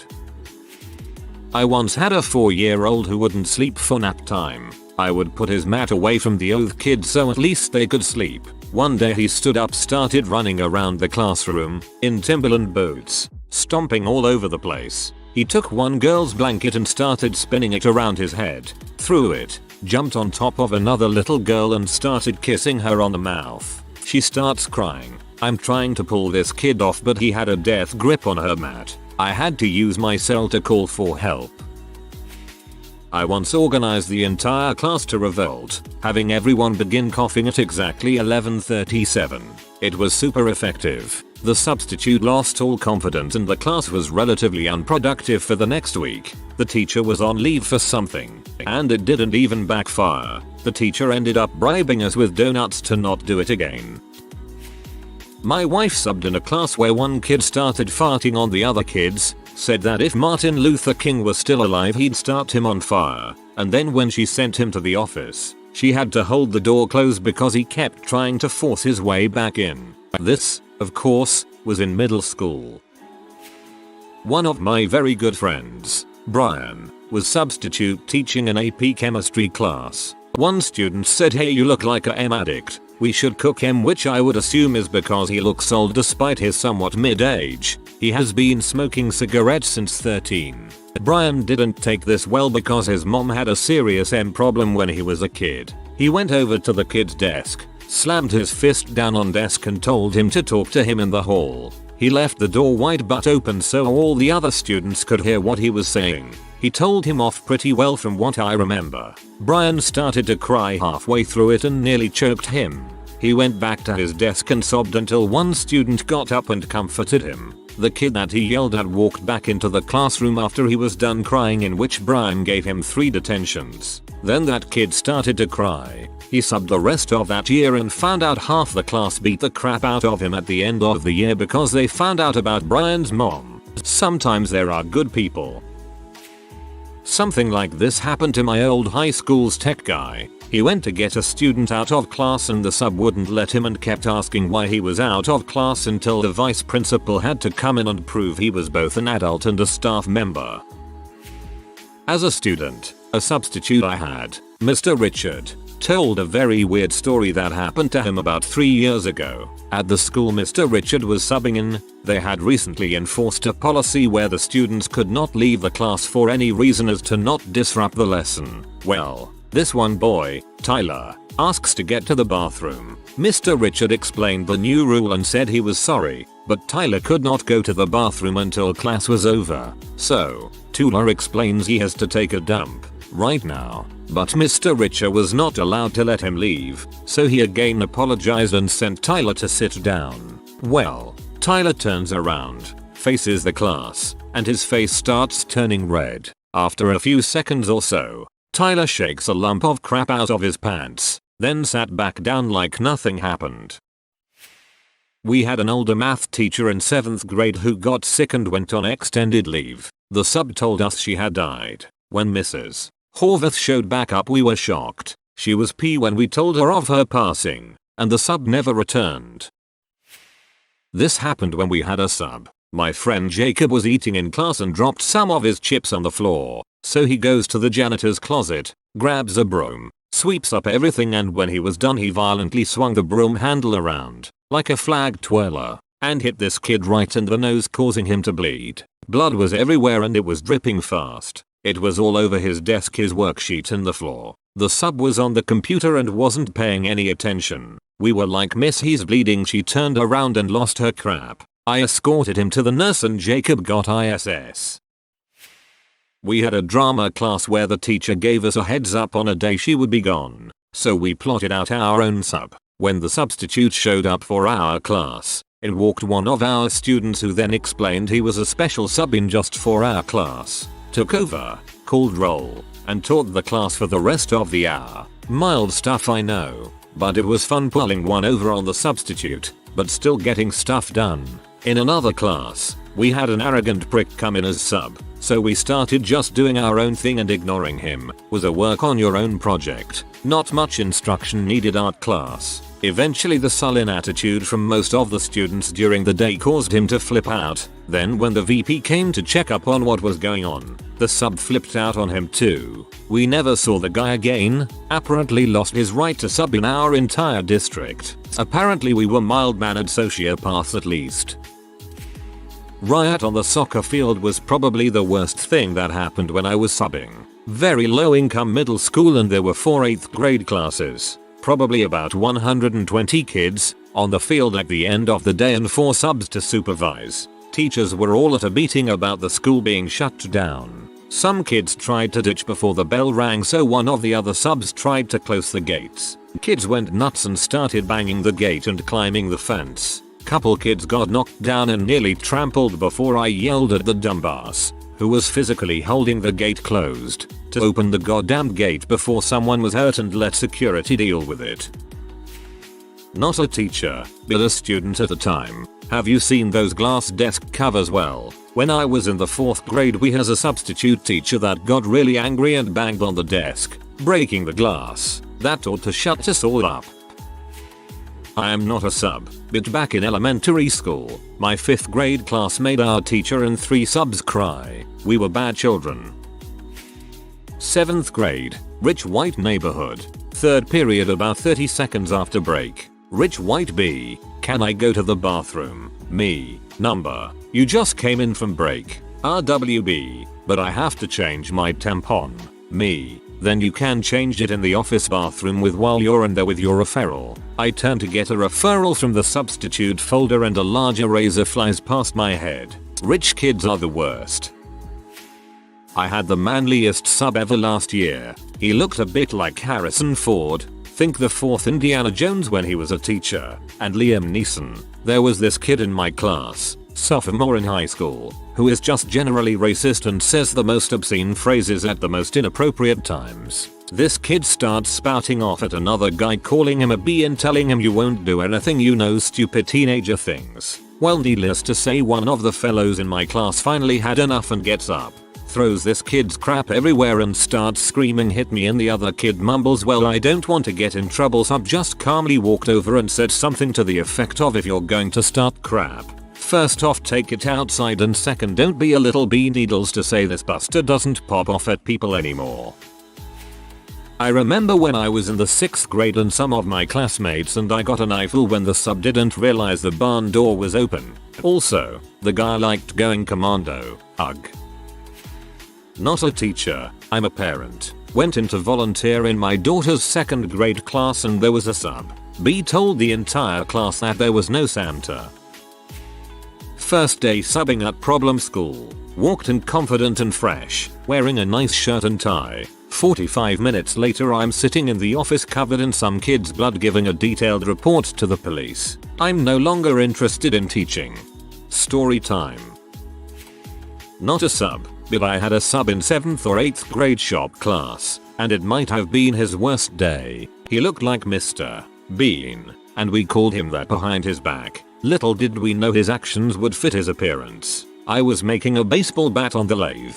I had just started in the previous period, so it was still rough. He came over and decided that he wanted to have a go for some reason. Without explaining himself, he just took the chisel from me and stood in front of the lathe. I guess he'd never used one before, because he decided the best course of action was to jam the chisel right into the 3-foot long piece of ash spinning at 1600 revolutions per minute or however fast it goes. Well, the tool shoots out of his hand and the bat gets torn off the lathe and goes flying up and hit him right in the chest and face. Myself and all the other kids just kinda stared at him wide-eyed with shock before the giggles kicked in once we realized he wasn't seriously injured. He collected himself, sat down behind his desk, and never touched another power tool the rest of the time he was subbing. I don't know what he was used to teaching, but it was obvious that it wasn't wood shop. Attractive teachers of Reddit. Did you know which students had a crush on you? And what is the strangest or most inappropriate thing you overheard said about you?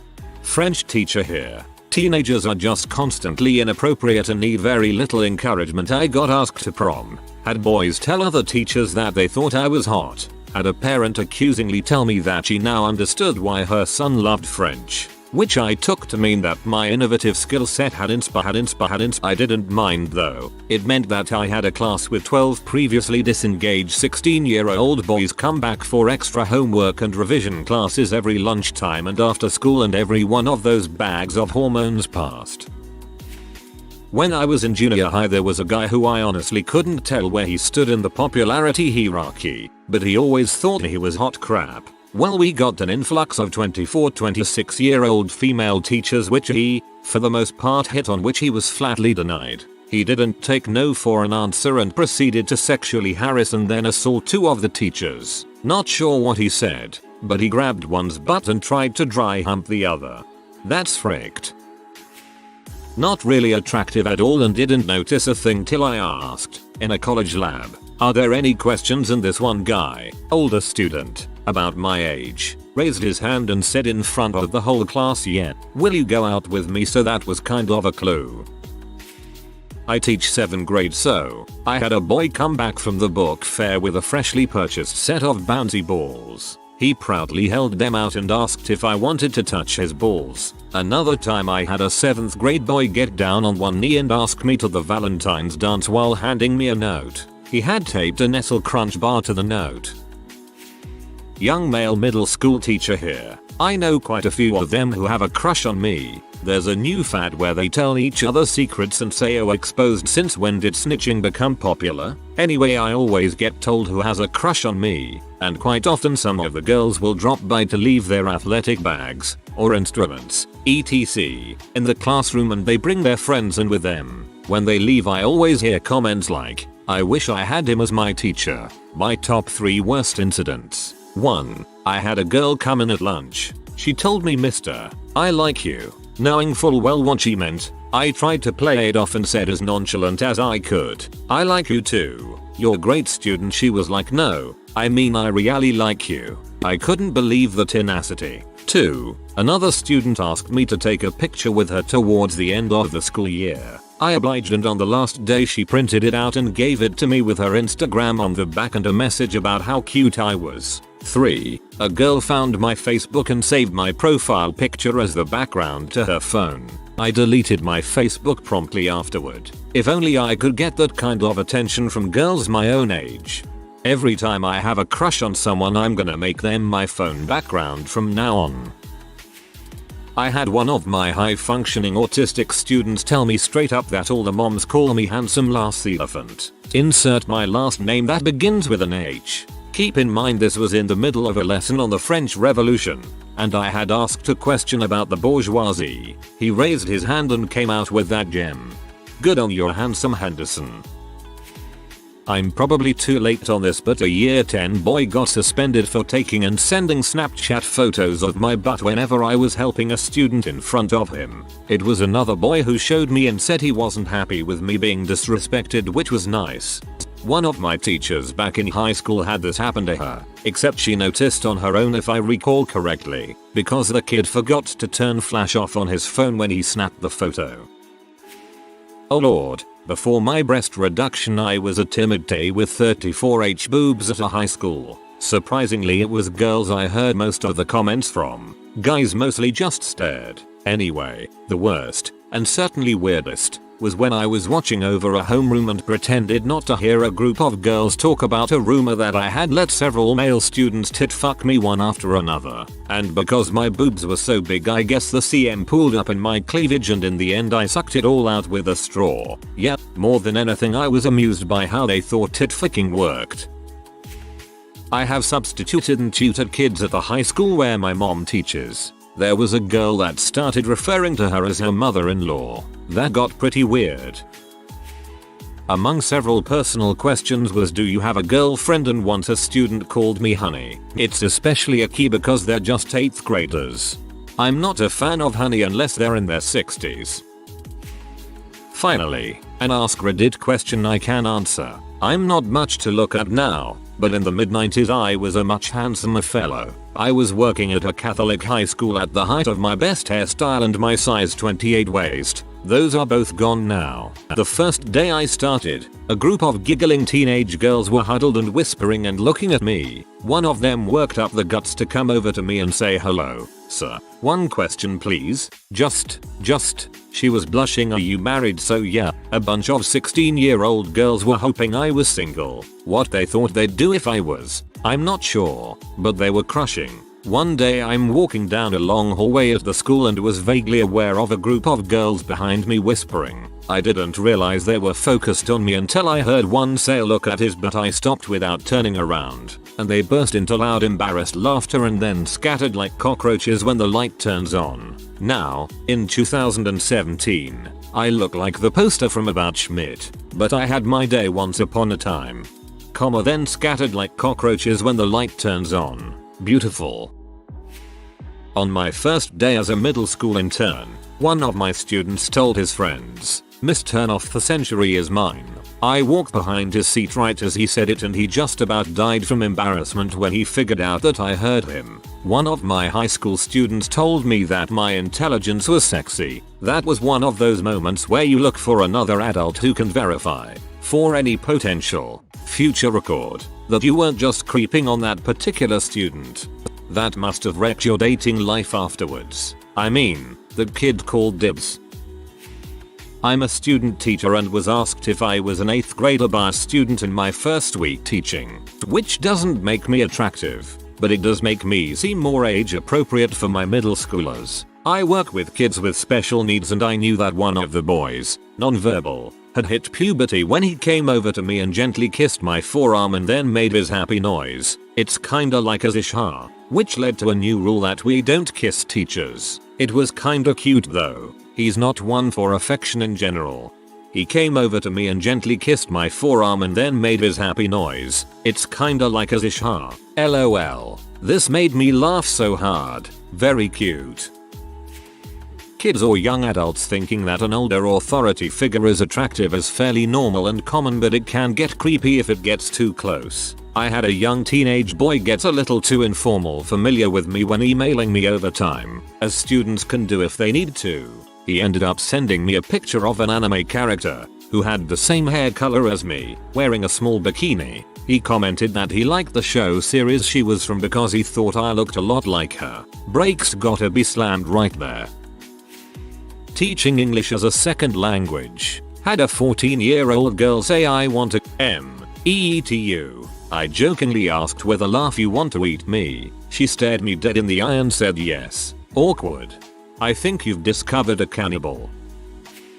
I'm a primary school teacher. The girls will just come and find reasons to be close to you. Stand next to you and lean into you. Try to lock arms, hug you, etc. They'll say that they really like you. They try to touch my beard too. I go to the gym a lot and I'm starting to get decent looking body. They ask me to show them my muscles or if I have a six-pack, etc. That can get pretty weird. One time a girl brought in a plastic rose for me on Valentine's Day. That was the sweetest one and I've actually still kept that. Funnily enough, it's the only thing I've ever received on Valentine's Day. I'm not a teacher, and I may be too late to the party for this, but when I was in high school there was one particular male coach who got lots of female attention. Girls would come by his classes just to say hello. They'd stop and hug him in the hallway. Sometimes get in trouble just to get put in detention because he oversaw that for a while. Just being around witnessing this crap was crazy to me because I had never, and still to this day have never again, seen girls just throwing themselves at a guy and fawning all over him. It was like this coach was a goddamn rock star. Later when I was in college I learned that he went to jail for banging like all of them. In the 70s, there was a very good looking male teacher who also coached football at my school. The guy had blonde hair, a cleft chin, and was in pretty great shape. I'm guessing he was mid-30s. He used to sit all the pretty girls in the front of the class. He actually married a student right after she graduated. A few years later, she divorced him as she caught him with a current student.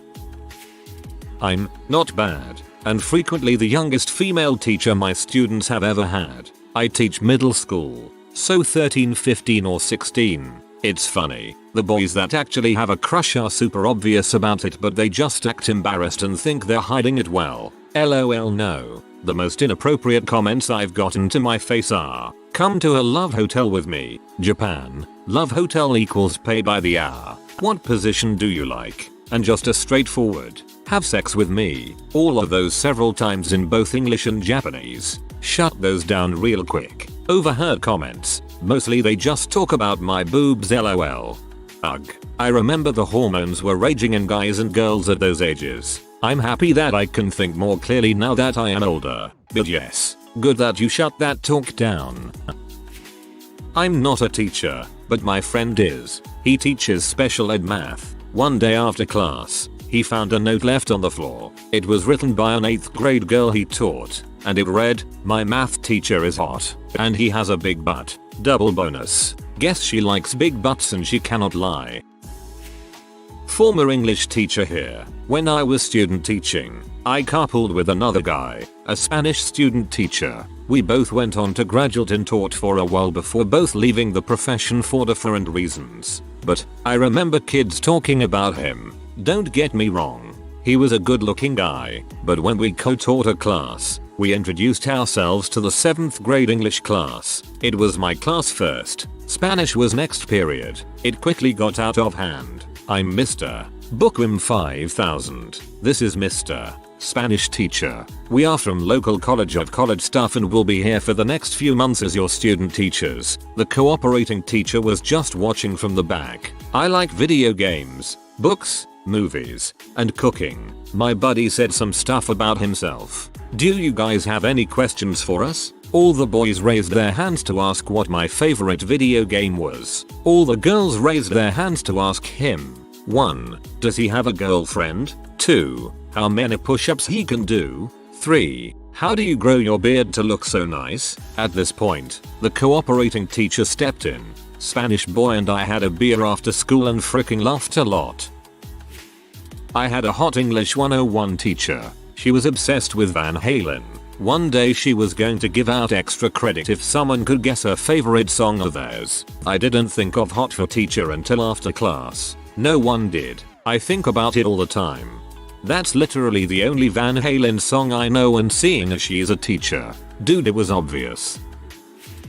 I was not attractive, but freshman girls still crushed on me when I taught at uni as a grad student. I would have thought they were just flirting for grades, but they were always the nerdy hot type that already earned good grades. One called me doctor, told her I didn't have a PhD, called me prof. I told her I was just an instructor. She asked if she could call me professor anyhow. Then she asked if I'd like to get a drink. Told her to ask again when the class was over if she was serious. She was. She called me professor. It was a really great score for a guy who looks like a catcher's mitt. Hot nerdy girls are the best. I have a fresh out of college gym teacher who every girl at my school is nuts over. They are not sly about it either. Pretty much knows that he gets all the girls' panties wet. The girls pretty much tell their other teachers I would be the ham in that man's sandwich. Nobody really cares. I wouldn't say I'm attractive, But being a Tay in college, a lot of girls get flirty for favorable grades. Some try harder than others. Then during office hours right before the final, girls will be coming in with push-up bras and tiny shorts like that's going to work. Once I subbed for my buddy's high school class and one of the girls sat front row center giving me the frick me eyes the entire hour. It was a little uncomfortable. The most inappropriate thing I've overheard said about me wasn't sexual, but rather about my military experience, just spreading untrue rumors. I used to teach high school math in New York and a good college friend of mine taught high school chemistry in Florida for a couple of years. He's a pretty good looking dude. We used to swap stories, but he has one much better than all of mine. One Valentine's Day after school was over, he returned to his science classroom to find a card on his desk. On the inside was written, "I want to periodically bang you on this table." Also there was a small bag of CE inside the card. Naturally he chopped it up on his desk and did the whole bag. Just kidding, he went straight to the principal's office and gave him everything. The principal did it all afterwards. Okay, 2 stories. One of my friends who is a bit awkward would always say "I love you" to an attractive teacher, typically once or twice a week. At first she would react to it by saying things like "What? Why, stop it." Then her reactions became a bit less noticeable, and during the last week of school she said it back and his face lit up like you wouldn't believe. 2. A male student 18 and female teacher 22 met in school and later got married, so that was a thing. Your teacher from 1 probably wanted to give your friend a good memory before leaving. So not me, because I A, am not attractive, and B, teach in an elementary school, but I have watched students do so throughout my high school and college career. I've witnessed this. The worst was in college with my theory teacher. He was 29 and a couple of the other girls had huge crushes on him. Sometimes staff would attend the parties and one girl in particular would sit on his lap and flirt shamelessly. To be fair, I think they actually dated secretly for a bit. I mean, he let her sit in his lap. Sue was a student with a very attractive teacher. She was maybe 25 or so when I was a freshman, and all of the guys talked about her constantly. She always kept the door to her classroom locked during lunch, and one day me and 2 other kids were waiting outside for her to unlock the door. I was waiting there because I was lame, but the other 2 kids were friends who were talking about her. Okay, so this conversation took place like 10 years ago, but here is about how it went. God, Miss Blank is so freaking hot. I know, right? No, seriously. I know, man. No, but seriously, if she was here right now I'd bend her over. And he then proceeded to mime spanking her by literally spanking the door while we stood there. I guess like any kid who doesn't understand sex might be prone to do. I was maybe 3 feet away and not really sure whether to smile and play along or be horrified. And as he spanks the door a 4th or 5th time, Miss Blank actually opens the door from the inside. She looked at all 3 of us and said, "You boys need to learn not to talk so loud." And then we just went in and sat down. All in all, not a bad outcome actually, but I still wonder what was really going through her mind. Not crush related, but when I was a senior in college, taking a 400 level Poli-C course, our nerdy hot professor uploaded an enormous amount of nudes to our class's online portal. That was an interesting hour and 45 minutes the next time we had class. After school teacher, not attractive, just average, had a kindergarten boy come up to me and go, "You're so cute. Poka poka poka poka poke," as he rapidly poked my stomach fat. That's how they mark their territory. Finally, something I can answer. I teach junior and senior high school as a substitute teacher. I graduated a year ago, so haven't landed a full-time position yet. I've had multiple grade 10 students write inappropriate comments on my formal evaluations given out during the last day of my final student teaching practicum. These included, "I want to have sex with Ms. Teacup Grid. Miss Teacup Grid is hot, sexy, cute. I want to frick you." All caps for extra emphasis. During my first student teaching practicum, I had a grade 9 student, who was a good foot taller than me, block me from leaving the doorway when he asked for a hug. I had another grade 9 student slap my butt. I was so surprised I honestly didn't know how to handle it. Teaching is fun. I'm a tall, lean beanpole of a teacher, but students seem to think I'm sleeping with another teacher. I'm not. I actually hate her. As rumors go, it's better than a student. A student raised his hand while we were going over homework in class and said, "Miss, I have a question." I said, "Let's hear it." He pulled out a boombox from under his desk, pressed play and stood up on the desk. Just as he did, Backstreet Boys' All I Have to Give came on, and with his arms outstretched he asked, "Will you go to prom with me?" I turned so red I had to walk out of the room. It's pretty obvious when a student has a crush on you. If they're not doing something like this, they are blushing and struggling to get a sentence out when you're working with them in class. I was a building sub for a high school last year. There's one girl in particular that springs to mind. She would find out where I was subbing for the day and drop by a couple of times. One day after passing her in the hallway and saying good morning, I very loudly heard, "My God, he's so fine." Ignored it and kept on my way. Another time, she came to talk to me in between classes and I told her to get going before she was late. She walked to the door, stopped and said, "By the way, Mr. Chocolate Fizz, no homo, but you have a nice butt," and walked away. Definitely made sure to keep my distance after that. Wife is an attractive teacher. She can definitely tell which students have a crush on her. High schoolers are not subtle. She was asked to be a +1 to somebody's wedding once. Then the student reminded her the law was after 90 days post graduation they could date. Also, when the guys find out she's married, they ask only the polite questions and give non-committal "that's nice" responses to the answers. The student reminded her the law was after 90 days post graduation they could date. The kid did his research. I graduated high school almost 4 years ago and had a crush on some of the ugliest I can tell you. It has nothing to do with attractiveness. It's their place of authority. I still think that teachers I thought were hot are hot. Not me, but my friend got so embarrassed. Basically, our English teacher is an absolute babe and she was walking towards us on the way to class and I say to my friend really loudly, "Hey X, what do you think of Y?" And he goes, "Oh my god, she's an absolute babe. She's practically perfect. I would love to be her fiance," and I pee myself laughing, and when he turned around he sees her and goes blood red. Man, I'm near certain he made the cross with his head, the cross with his head, the cross with his head, the cross with his head, the cross. I mean, at least he didn't say how much he wanted to frick her or anything. That's pretty complimentary if you ask me. He wasn't disrespectful or anything. As far as middle school high school compliments can go when talking about a hot girl, that is. Had the 7th grade English teacher working in my middle school. She was young, like 22, going to spring break parties type of young. Well, one day some kid was distracted during class. Apparently, from what he and other guys said, was that she didn't bring a bra to school. Though that one kid was mostly distracted looking at her breasts than paying attention. Later on during the lecture she went over there to talk to him and he just kept staring while she talked. He ended up getting relocated to another school. That's entrapment.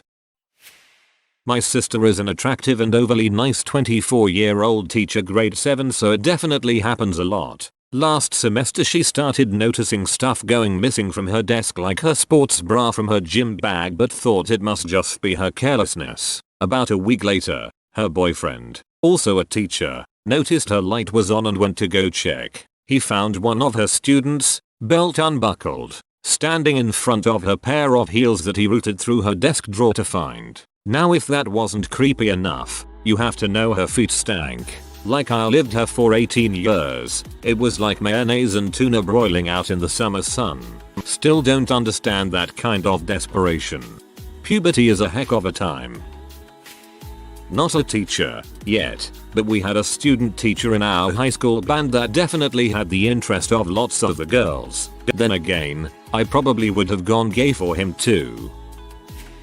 Yes, it's pretty easy to tell, LOL. Not the strangest, but the most upsetting comment I've heard was she ain't that good a kisser.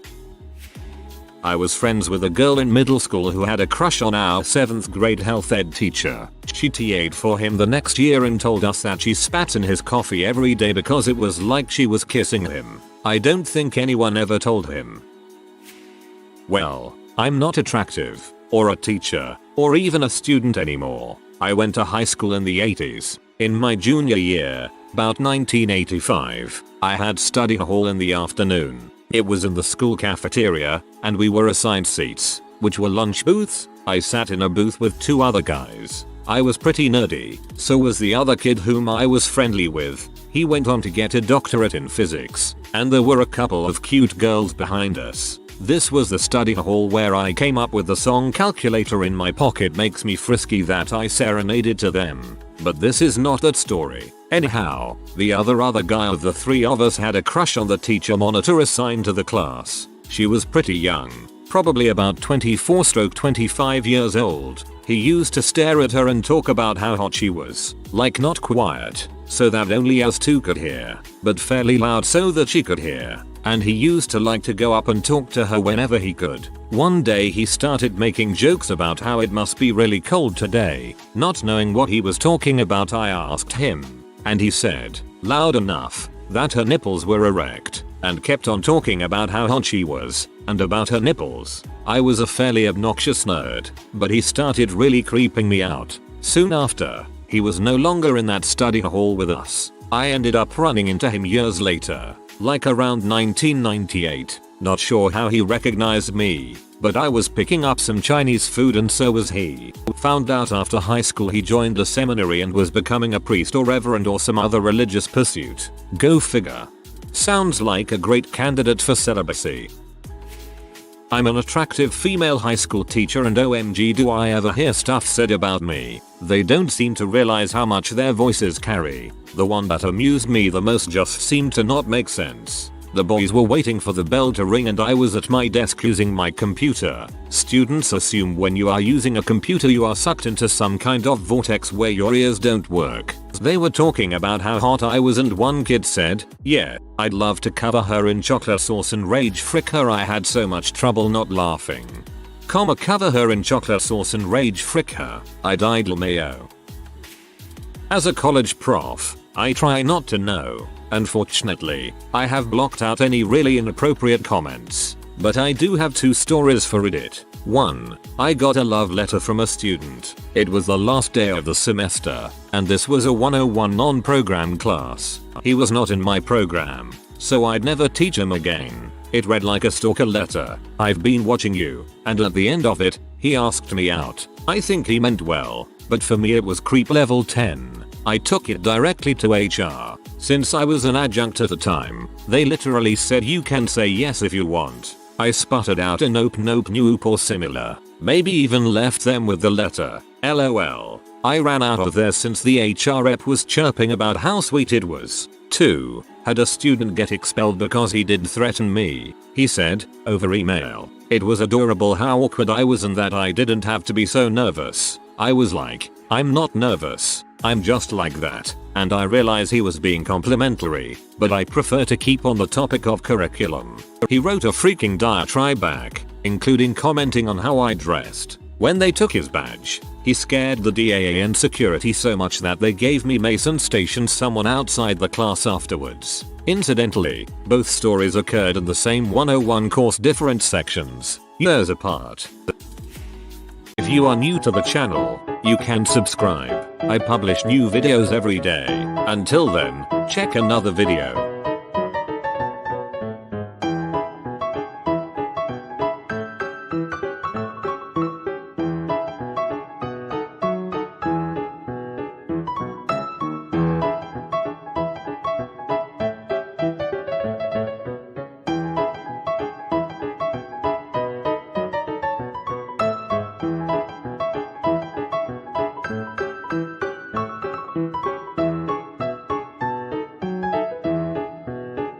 Bye for now.